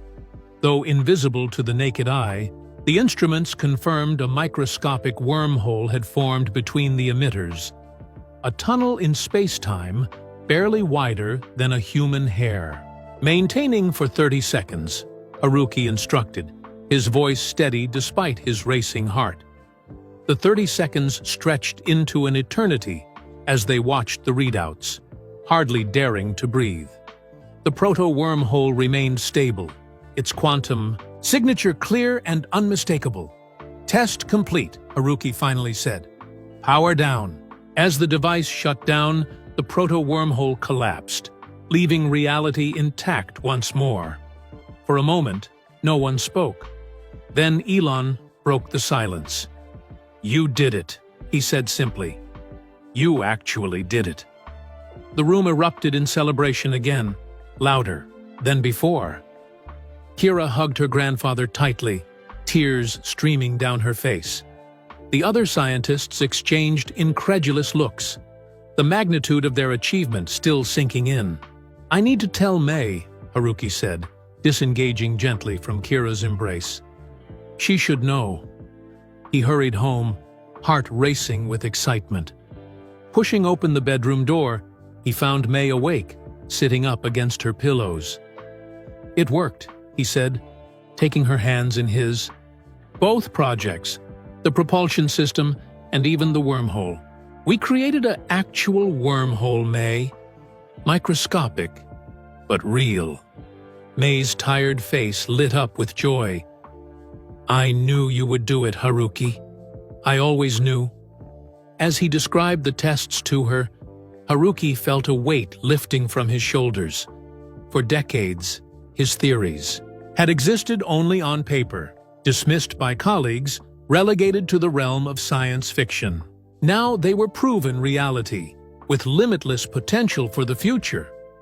That night, as the team celebrated at the Tanaka home, Elon pulled Haruki aside. "What's next?" he asked. Haruki looked around at the team, at Kira animatedly explaining the wormhole test to May, at the scientists discussing future applications, at the new family they had formed around this shared dream. "Now," he said with quiet confidence, "we scale up." The mood at Project Tanaka remained euphoric in the days following the breakthrough. News of the successful tests spread through SpaceX, though the details remained classified. Only the core team knew they had created an actual wormhole, however tiny. To the rest of the company, it was simply an advanced propulsion test. Scaling up began immediately. The propulsion system would be the first to reach full size, with plans to integrate it into a test vehicle within months. The wormhole project would proceed more cautiously, incrementally increasing the aperture size while ensuring stability. 3 weeks after the breakthrough, Haruki was reviewing design modifications with Dr. Alvarez when his phone rang. It was Kira, her voice tight with worry. "Grandma collapsed. The ambulance is taking her to Methodist Hospital. Meet us there." Haruki dropped everything and ran. Dr. Alvarez drove him to the hospital, where they found Kira in the emergency waiting room, pale and frightened. "What happened?" Haruki asked, taking her hands. "She was having tea in the kitchen," Kira explained, her voice shaking. "She stood up to get something and just fell. She couldn't get up again. She was so confused, Grandpa." A doctor approached them, his face serious. "Mr. Tanaka, I'm Dr. Patel. We've taken your wife for an MRI. Her symptoms suggest the cancer may have spread to her brain." Haruki felt the floor tilt beneath him. How bad?" "We won't know until we see the scans," Dr. Patel said gently. "But I want to prepare you. If there are brain metastases, her condition is very serious." The next hours passed in a blur of medical terminology and grim faces. The MRI confirmed what they feared. The cancer had spread to May's brain, forming several small tumors. Her condition was critical. Haruki sat by her bedside in the ICU, watching her breathe. She hadn't regained full consciousness, drifting in and out of awareness. When awake, she sometimes recognized him, sometimes didn't. Elon arrived that evening, having flown in when he heard the news. He found Haruki still sitting vigil, unchanged since morning. "How is she?" Elon asked quietly. "Dying," Haruki replied, his voice hollow. "The doctors give her weeks, maybe a month." Elon placed a hand on the older man's shoulder. "I'm sorry. What can I do?" "There's nothing anyone can do now." Haruki's eyes never left May's face. 42 years together, and now. His voice broke. "You should rest," Elon suggested. "Kira can stay with her for a while." Haruki shook his head. "I need to be here when she wakes up. She gets confused if I'm not here." Elon nodded in understanding. "The team sends their love. The projects are on hold until—" "No," Haruki interrupted, looking up for the first time. "The work continues, especially now." "Haruki, no one expects you to—" "I need this, Elon. Need to know it wasn't all for nothing." His gaze returned to May. "She believed in me when no one else did. Supported me through years of rejection. I have to finish this while she's still here, still aware enough to understand what we've accomplished." Elon studied the older man's face, recognizing the determination behind the grief. "All right, but not at the expense of your time with her." "I'll work from here," Haruki said. "Bring me the data, the simulations. I can review them while sitting with her." For the next week, the hospital room became Haruki's second office. Laptop computers and tablets surrounded May's bed. Team members visited daily, bringing updates and taking away Haruki's notes and instructions. Kira split her time between the lab and the hospital, ensuring the projects moved forward while supporting her grandfather. The doctors tried various treatments to reduce the brain tumors, but nothing seemed to work. May continued to decline. One afternoon, while Haruki dozed in the chair beside her bed, May woke with surprising clarity. "Haruki," she called softly. He was instantly alert. "I'm here, my love." "How is your star project?" she asked, using their old private name for his space-time research. "Making progress," he said, taking her hand. "The propulsion system is almost ready for vehicle testing." May smiled weakly. "And the wormhole?" "Stable at 0.5 millimeter now. Still tiny, but growing." "Good." She squeezed his hand with what little strength she had. "You've lived your dream after all." "Our dream," he corrected gently. "You need to promise me something," May said, her voice suddenly urgent. "Don't stop when I'm gone. Finish it, all the way." "May, don't talk like that. The doctors are trying. A new treatment tomorrow, and promise me, Haruki," she insisted. "No matter what happens, see it through." Tears filled his eyes. "I promise." She nodded, satisfied, then turned her attention to the hospital room door.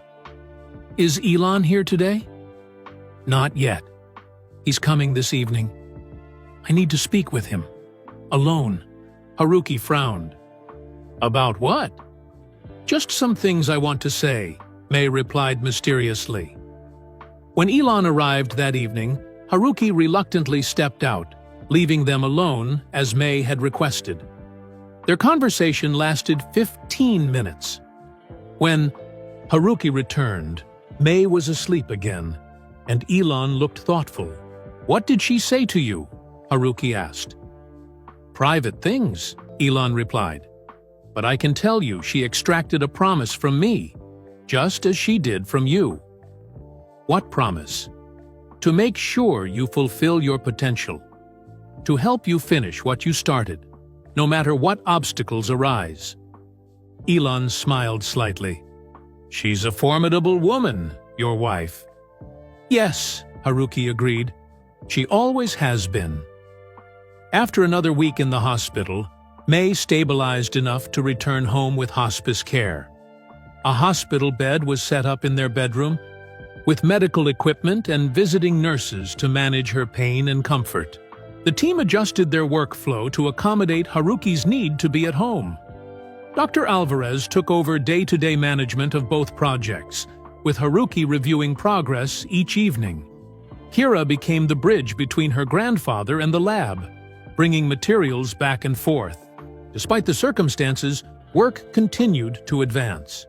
The propulsion system was now integrated into a test vehicle, a modified SpaceX capsule that would attempt the first real-world application of space-time distortion technology. The wormhole project reached a new milestone, a stable aperture 1 centimeter in diameter. Though tiny, it was large enough to conduct the first matter transmission test, sending a single atom through the wormhole from one side to the other. Elon brought the news of this success to Haruki personally, finding him sitting beside May's bed, as always. She was asleep, her breathing shallow but peaceful. 1 centimeter stable and successful matter transmission. Elon reported quietly. Dr. Chen confirmed the quantum signature of the atom was identical before and after passage. No degradation. Haruki nodded, a ghost of a smile crossing his face. The scaling equations are holding true then. We should be able to reach 5 centimeters within a month. They discussed technical details for a while, keeping their voices low. Then Elon changed the subject. The board is asking questions about Project Tanaka's budget. It's exceeded all initial projections. Are they threatening to cut funding? Haruki asked, suddenly alert. "No, I won't allow that." Elon's tone left no room for doubt. "But we need to show progress toward practical applications. The propulsion test next week will help with that." "And if it fails?" "It won't," Elon said. "Confidently, your math is solid. The simulations are perfect." Yet despite his reassurances, both men knew the risks. Scaling up experimental technology always brought new challenges, unforeseen complications. The propulsion test was a crucial milestone, not just scientifically, but politically within the company. As Elon prepared to leave, May stirred, opening her eyes. "Elon," she said faintly, "remember your promise." "I will, Mrs. Tanaka," he replied, bowing slightly to her. "Rest well." After he left, Haruki adjusted May's blankets and gave her the pain medication the nurse had prepared. As she drifted back to sleep, he returned to his notes, working quietly beside her through the night. The breakthrough that had seemed to change everything was now overshadowed by May's illness. But her determination to see the project completed kept Haruki going, even as his heart broke watching her slip away. The race was no longer just against technical challenges or corporate politics. It was a race against time itself, the most precious and unforgiving resource of all. The morning of the propulsion test arrived with clear skies over the SpaceX facility. The modified capsule sat on its platform, surrounded by sensors and monitoring equipment. It contained no human passengers, just instruments to measure the effects of the space-time distortion drive. Haruki watched the preparations via video link from his bedroom, where May slept peacefully after a difficult night. Kira sat beside him, ready to relay his instructions to the team if needed. "All systems are go," Dr. Alvarez reported from the test site. "Final checks complete. We're ready to initiate on your command." Haruki hesitated, his eyes moving from the video screen to May and back again. This was the moment he had worked toward for decades, the first real-world test of his space-time propulsion theory. "Proceed," he said quietly. The test sequence began. On the screen, the capsule hummed to life, power readings climbing steadily. The containment field formed around it, creating the bubble of altered space-time that would, if successful, reduce the effective distance between the capsule and its target 0.5 kilometers away. "Field stability at 98%, Raj reported. "Power at 70% and climbing." Haruki leaned forward, anxiety momentarily replacing exhaustion. This was the critical phase where previous prototypes had struggled. 80% power, 90%. The capsule began to blur slightly as the space-time distortion increased. Its edges seemed to stretch toward the target point, creating a strange visual effect, like heat shimmer on a hot road. Distortion at 40%, 45%, 50%. Suddenly, Mei stirred beside them. "Haruki?" she called weakly. Torn between the test and his wife, Haruki moved to her side, taking her hand while still watching the screen. "I'm here, May. We're running the big test today." Her eyes fluttered open. "Is it working?" Before he could answer, Dr. Chen's excited voice came through the speakers. "Distortion at 60%. That's beyond our lab tests." Haruki squeezed May's hand. "Yes, my love. It's working." A slight smile crossed her pale face. "Good. Maximum power achieved," Raj announced. "Field stability holding at 97%. Distortion at 65% and steady." Dr. Alvarez appeared on screen, beaming. "Initiating transit sequence now." This was the moment of truth. The capsule would attempt to move through the distorted space-time, effectively jumping to its target location without traversing the physical distance between. "Transit in 3, 2, 1. On the screen, the capsule seemed to stretch impossibly thin, then vanished. For a heart-stopping moment, nothing happened. Then cheers erupted as the monitoring stations reported success. The capsule had reappeared, precisely at the target coordinates. "Transit confirmed!" Dr. Alvarez shouted over the celebration. "Perfect positioning! The Tanaka drive works!" Kira threw her arms around her grandfather, tears streaming down her face. "You did it, Grandpa. You really did it." Haruki turned to Mei, his own eyes wet with tears. "Did you hear that? It worked perfectly." Mei nodded weakly. "I always knew it would." She squeezed his hand. "Now you can reach the stars." The successful test changed everything. Within days, Elon had secured full board approval for continued funding of Project Tanaka. The space-time propulsion system, now officially dubbed the Tanaka Drive, would move into production development for integration into future SpaceX vehicles. The wormhole project received increased resources as well. A larger testing chamber was constructed, with the goal of creating a stable aperture large enough to transmit significant objects between points. Haruki split his time between overseeing these developments and caring for Mei. Though the hospice nurses handled her medical needs, he refused to leave her side for long. He had a small workstation set up beside her bed, where he could review data and provide guidance to the team. 2 weeks after the successful propulsion test, Mei had a particularly good day. She was alert and in less pain than usual, able to sit up and even eat a small meal. Kira brought her favorite flowers, pink peonies, and arranged them where she could see them from her bed. "Tell me about the wormhole," Mei asked as evening fell. "How large is it now?" 5 centimeters, Haruki reported proudly. "Stable for up to 30 minutes. We've transmitted complex molecules through it successfully." "What's next?" 10 centimeters, large enough for small objects. He showed her a simulation on his tablet. "If we can maintain stability at that size, we'll have proven the scaling equations are correct. From there, it's just a matter of power and engineering to reach useful dimensions." Mei nodded, satisfied. "And when will you tell Elon the last secret?" Haruki looked startled. "What do you mean?" "I may be sick, but I'm not blind," she said, with a touch of her old spirit. "You're still holding something back. Something about the wormhole technology." He sighed, setting down the tablet.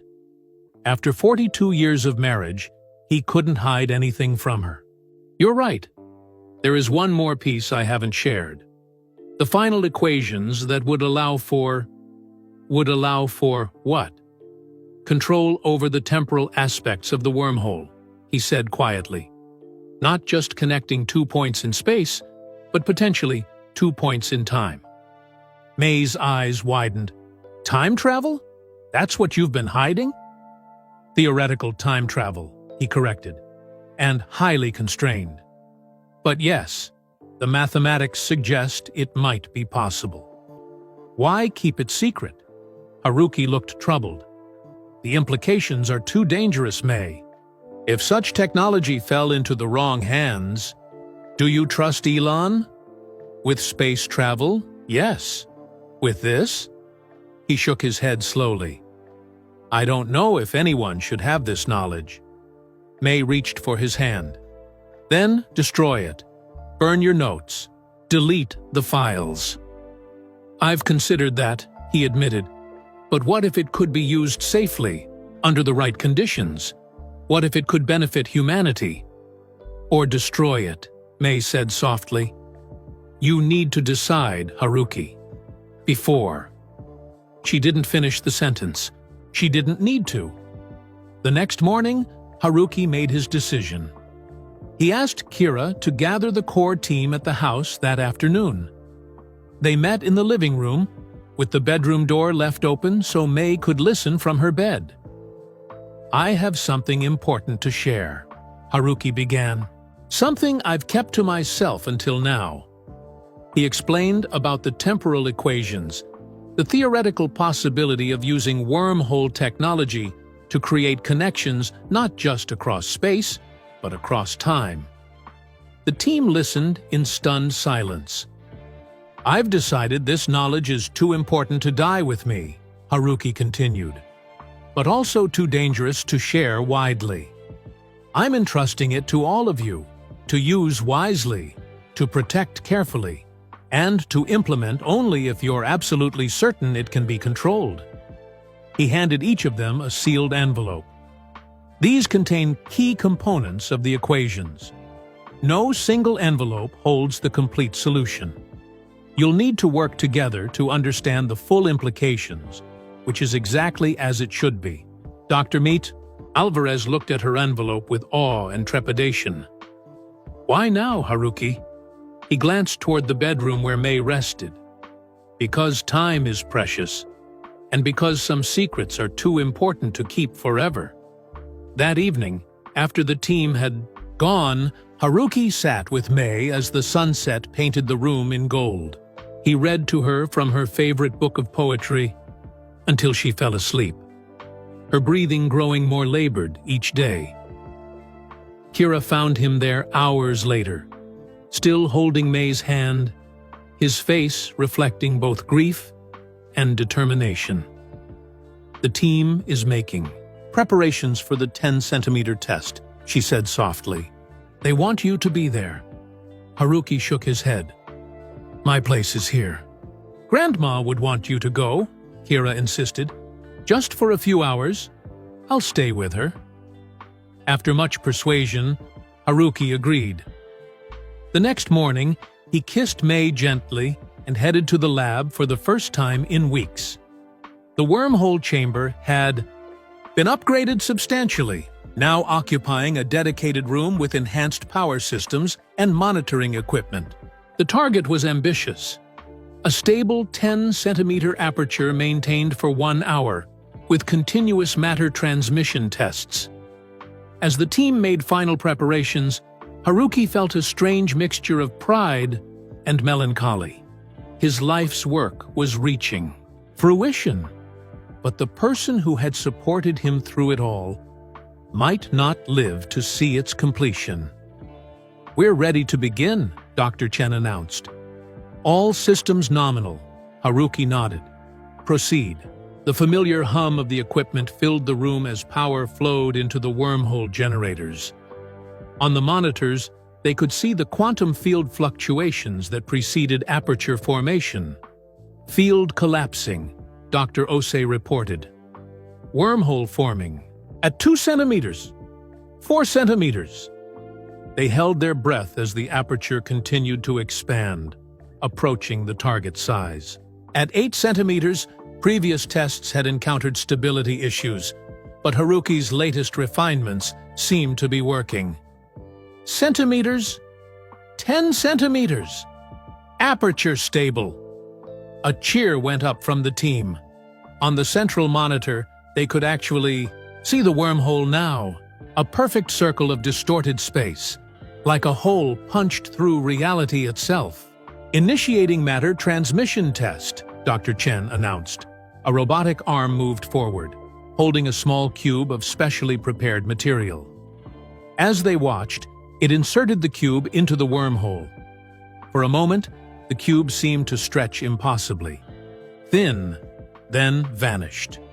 On another monitor, they could see a second robotic arm positioned at the other terminus of the wormhole, waiting to receive the transmitted matter.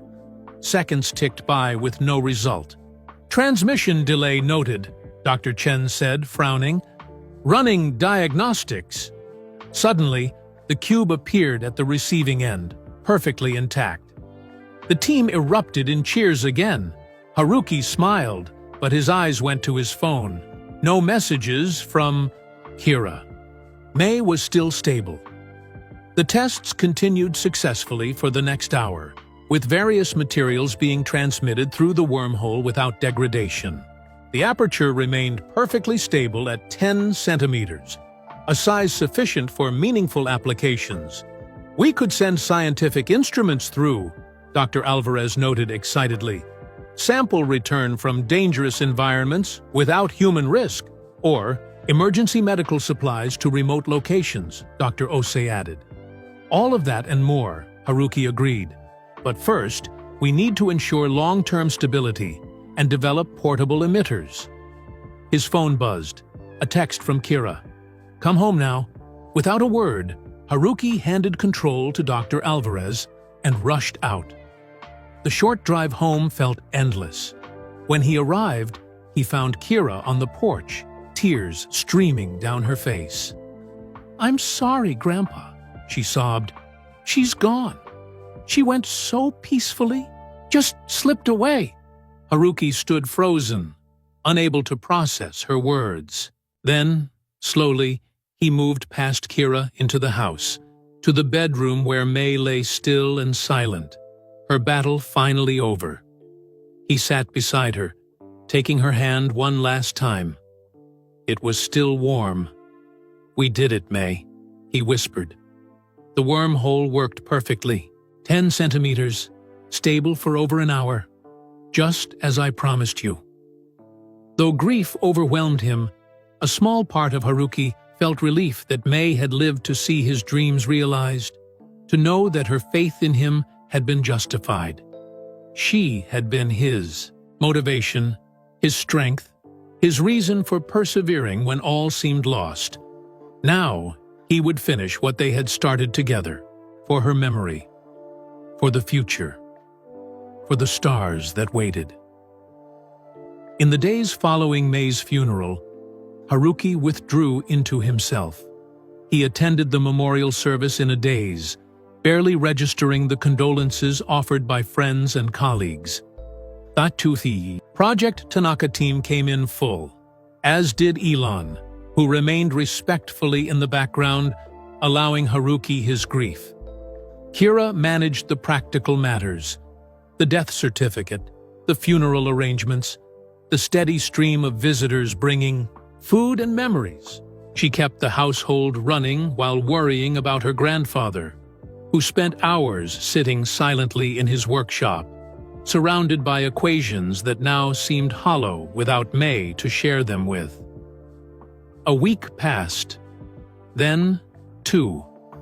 Haruki remained distant, reviewing data without enthusiasm, offering corrections and suggestions by rote. The team continued their work, pushing forward with both the propulsion system and the wormhole project, but without Haruki's passionate guidance, a vital spark was missing. One evening, Elon came to the house alone. He found Haruki in the garage, staring at May's photo on his desk. "We miss you at the lab," Elon said simply. Haruki nodded without turning. "The work continues. The work needs you." "Does it?" Haruki finally looked up. "Dr. Alvarez is more than capable. Kira understands the principles as well as I do. The prototype is working. What more is needed?" Elon took a seat across from him.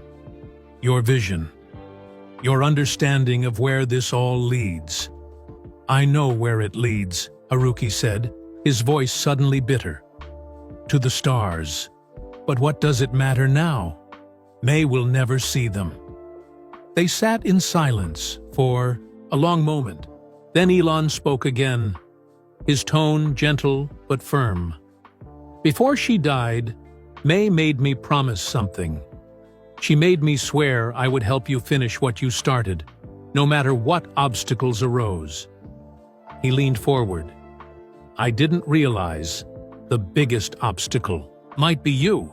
Haruki's expression hardened. "You don't understand what I've lost." "No, I don't," Elon agreed. "But I do understand what we all stand to lose if you give up now.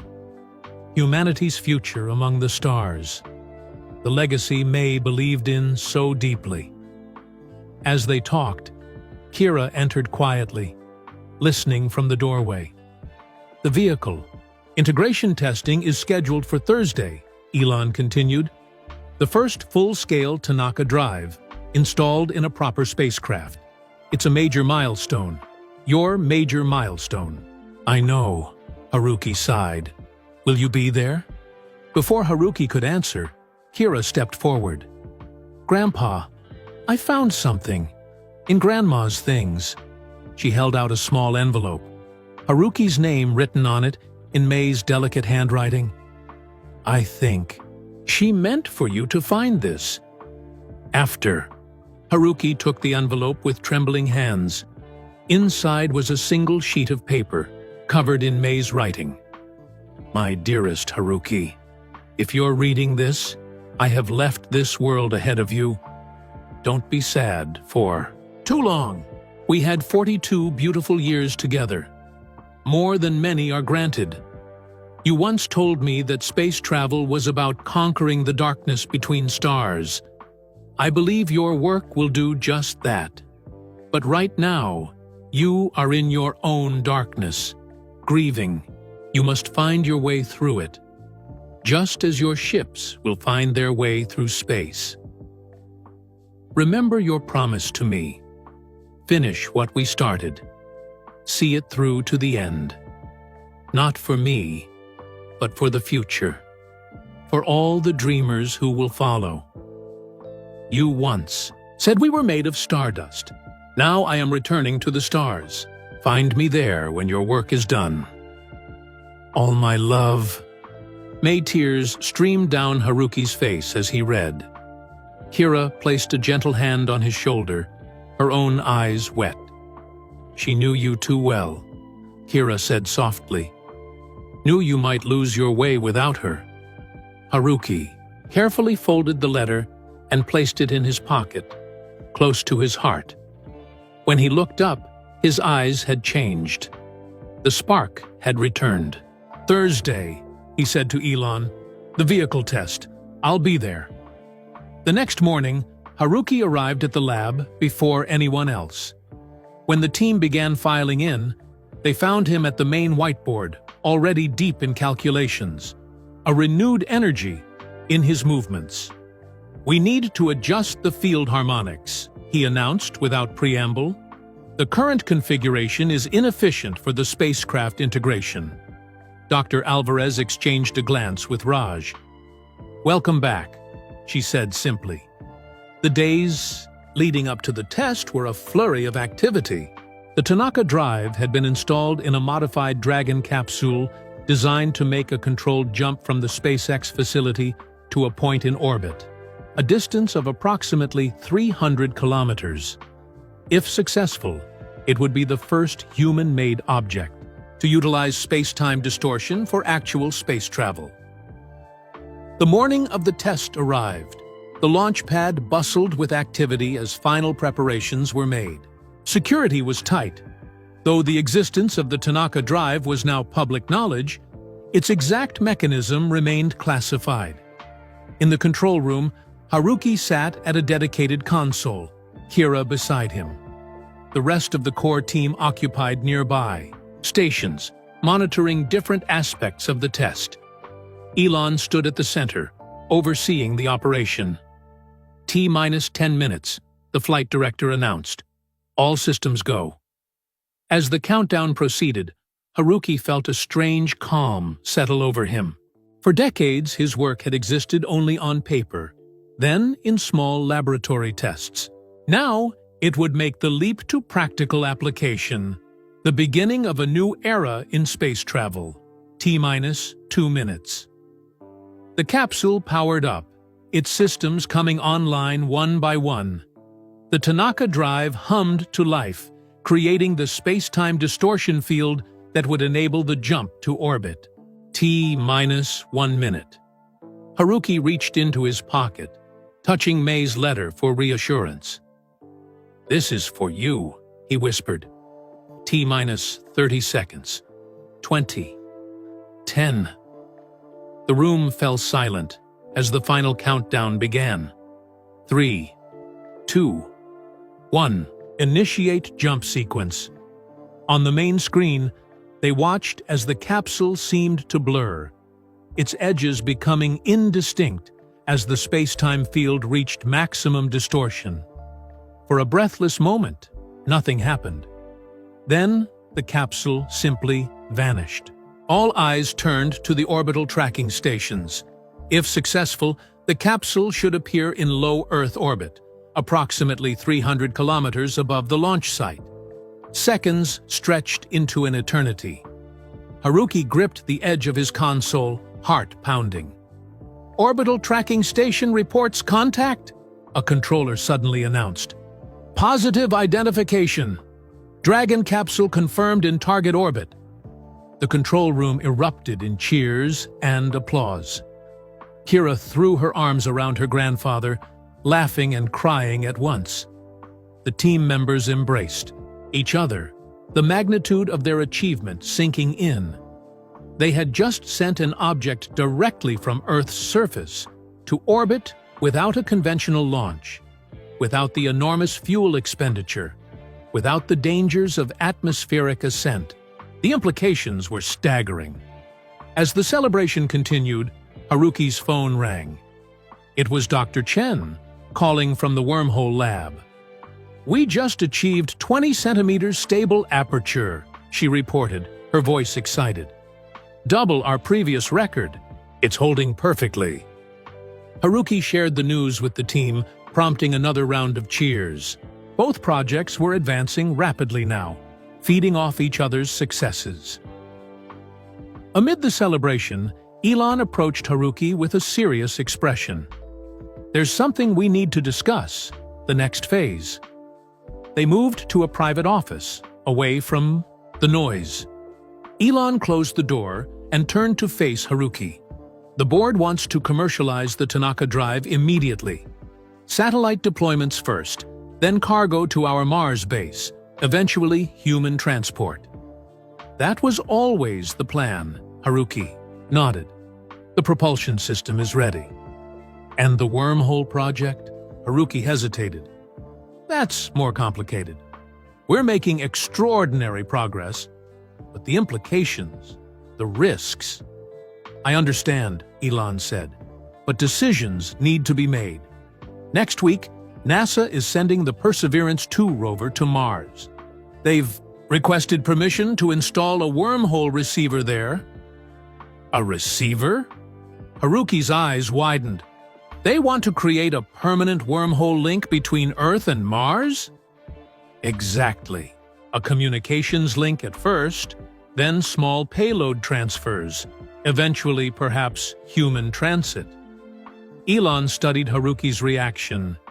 It would be the first interplanetary wormhole, a historic achievement. Haruki's mind raced with the implications. The technology isn't ready for that scale yet. We'd need to increase the aperture size substantially, ensure perfect stability. Can it be done? Theoretically, yes. But I'd want more tests, more safeguards. Elon nodded. "I understand your caution, but opportunity doesn't always wait for perfect readiness." He placed a hand on Haruki's shoulder. "This is your decision, Haruki. Your life's work. If you say we wait, we wait." Haruki closed his eyes, thinking of May's letter. "Finish what we started. See it through to the end." "When does NASA need our answer?" he asked. "Tomorrow. The rover launches in 8 days. And if we agree, how quickly would we need to have the technology ready?" "The receiver would need to be completed within 3 days for pre-launch integration." Haruki took a deep breath. "I'll give you my decision in the morning." That night, Haruki sat in his workshop at home, surrounded by the equations and designs that had consumed his life. The choice before him was monumental. Proceeding with the Mars wormhole link would accelerate humanity's reach into space by decades, perhaps centuries. But it also meant moving forward without the exhaustive testing his cautious nature preferred. Kira found him there near midnight, still deliberating. She placed a cup of tea beside him and sat down. "What would Grandma say?" she asked gently. Haruki smiled sadly. "She would tell me to be bold, to trust in my work." He looked at his granddaughter. What do you think? I think the math is solid. The tests are promising. And the opportunity is extraordinary. She paused. But it's not my decision to make. No, Haruki agreed. It's mine. And I must make it by morning. As dawn broke, Haruki arrived at the SpaceX facility, his decision made. Elon was waiting in the conference room, along with several NASA officials who had flown in overnight. "We'll do it," Haruki announced without preamble. "We'll build the wormhole receiver for Perseverance 2, but with conditions." He outlined his requirements: additional safety protocols, redundant systems, and a phased approach to the wormhole's use. The NASA officials exchanged glances, then nodded in agreement. "One more thing," Haruki added. "If this succeeds, if we establish a stable Earth-Mars wormhole link, I want Kira to lead the next phase of research." Elon raised an eyebrow. "You're stepping down?" "Not stepping down. Stepping back. It's time for the next generation to take the lead." Haruki smiled slightly. "Besides, I have one more project I want to pursue, something personal." As the meeting concluded and plans were set in motion, Haruki found himself filled with a sense of both completion and new beginning. The choice had been made. Humanity would take its next giant leap among the stars, guided by the theories he had developed in obscurity for so many years. And somewhere, he liked to think, May was watching, approving, waiting. 3 days passed in a blur of activity. The wormhole receiver, a compact device about the size of a microwave oven, was completed just hours before the deadline.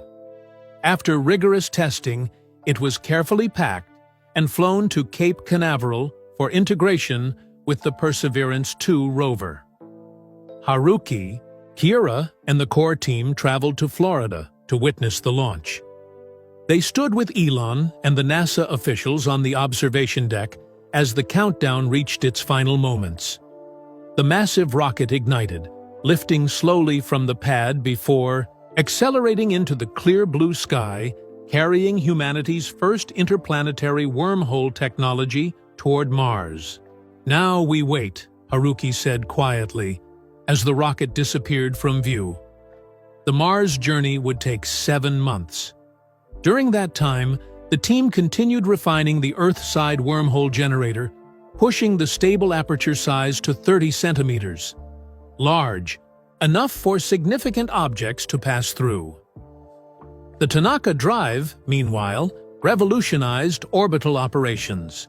SpaceX began using it for satellite deployments, reducing launch costs by 80%. Plans were underway for the first human test, a direct jump from Earth to the International Space Station, bypassing the traditional rocket launch entirely. Haruki maintained an advisory role on both projects, but spent most of his time on what he called his personal research. He converted part of his garage into a specialized laboratory, working late into the night on equations and designs he shared with no one, not even Kira. "What are you working on, Grandpa?" she asked one evening, bringing him dinner as he hunched over his calculations. "Just an idea," he replied evasively. "Something I need to explore." Though concerned by his secrecy, Kira respected his privacy. She had her own responsibilities now, having officially taken over leadership of the wormhole project. At 23, she had become one of the youngest senior directors at SpaceX, earning the respect of engineers twice her age through her brilliant insights and calm leadership. 7 months after launch, Perseverance 2 touched down safely on Mars. The rover's primary mission was to collect soil samples and conduct atmospheric tests, but its most groundbreaking component, the wormhole receiver, remained powered down, waiting for the Earth team to establish the connection. The day of the first test arrived. In a specially constructed facility at the SpaceX headquarters, the Earth-side generator hummed to life. NASA, SpaceX executives, and government officials gathered to witness the historic moment. Haruki and Kira stood together at the control station, their hands poised over the activation sequence. "Ready?" Kira asked her grandfather. Haruki nodded, thinking of May. She should be here for this. "She is," Kira said softly, squeezing his hand. Together, they initiated the sequence. Power flowed into the generator, creating the quantum field distortion that would reach across millions of kilometers of space to connect with the receiver on Mars. "Field forming," Dr. Chen reported. "Quantum signature stable." On the monitors, they could see the wormhole aperture beginning to form, a shimmering circle of distorted space hovering within the generator's containment ring. Establishing connection with Mars receiver, Raj announced. Telemetry active. There was a moment of breathless tension as the system attempted to lock onto the distant receiver. Then, suddenly, the aperture stabilized, forming a perfect circle 30 centimeters in diameter. "Connection established," Dr. Chen exclaimed. "We have a stable wormhole to Mars." The room erupted in cheers and applause. On the main screen, data began streaming from the Mars receiver, confirming the connection was stable on both ends. Haruki and Kira embraced, tears streaming down both their faces. They had done it, created the first stable wormhole between Earth and another planet.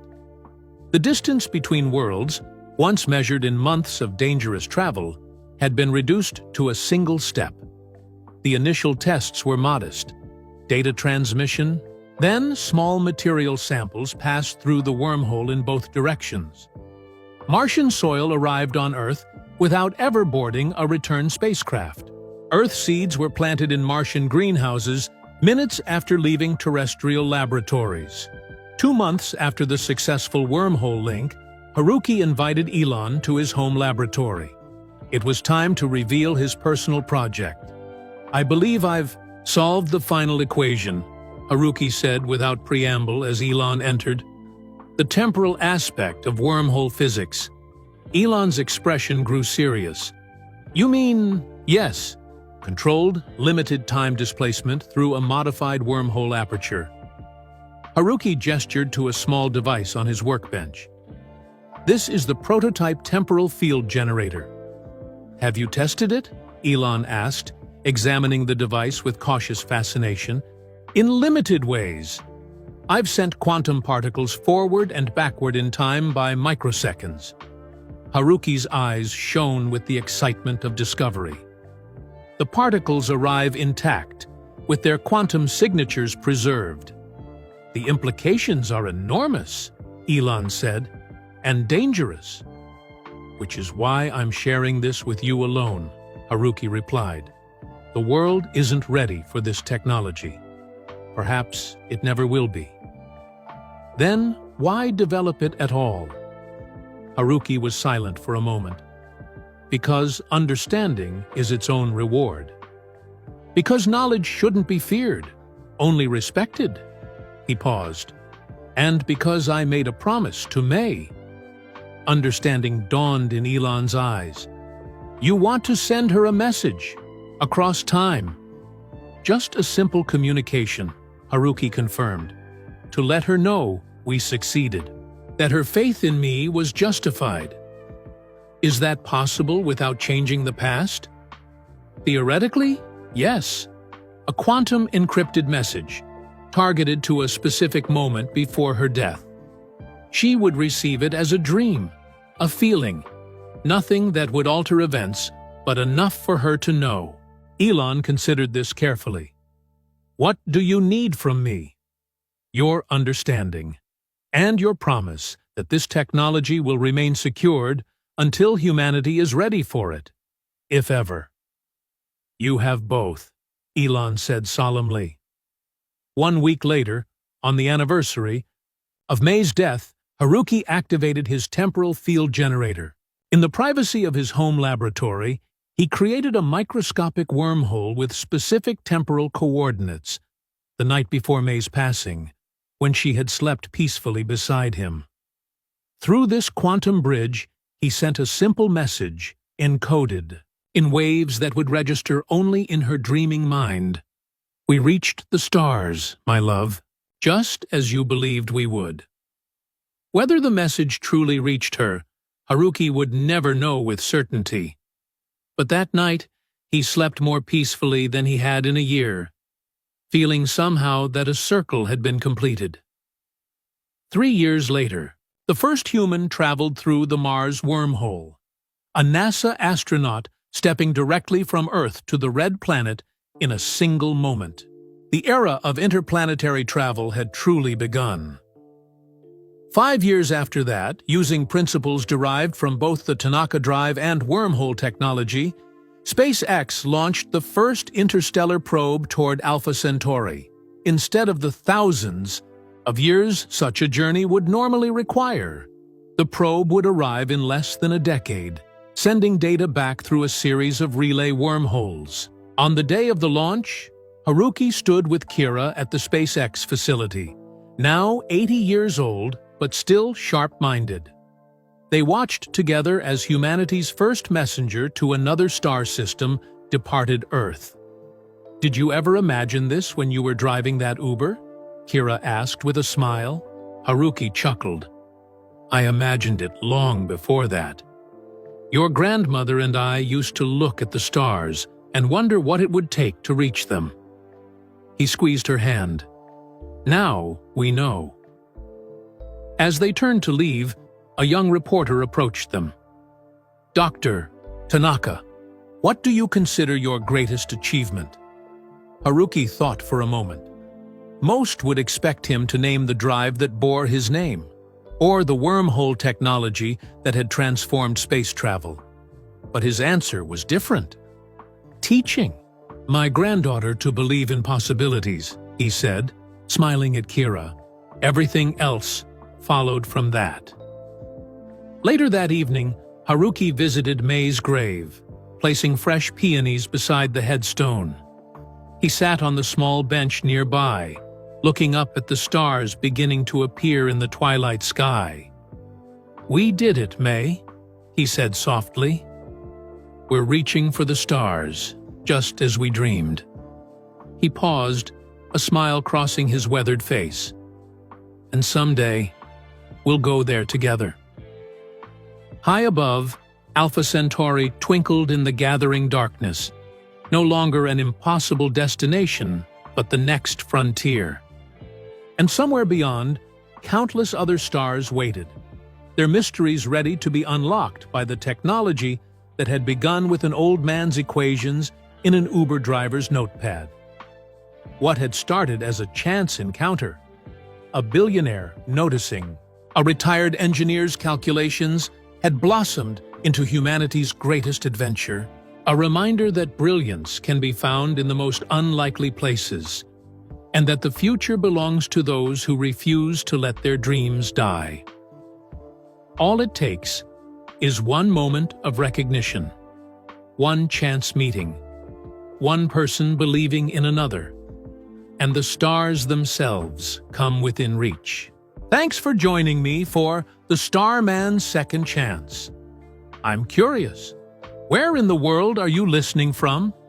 Drop your location in the comments below. If you enjoyed this story about second chances and reaching for the stars, please hit that like button to help spread a little kindness and inspiration to others who might need it. And if you're hungry for more stories like this one, check out the video appearing on your screen right now. Until next time, keep looking up at those stars. You never know what possibilities are waiting to be discovered.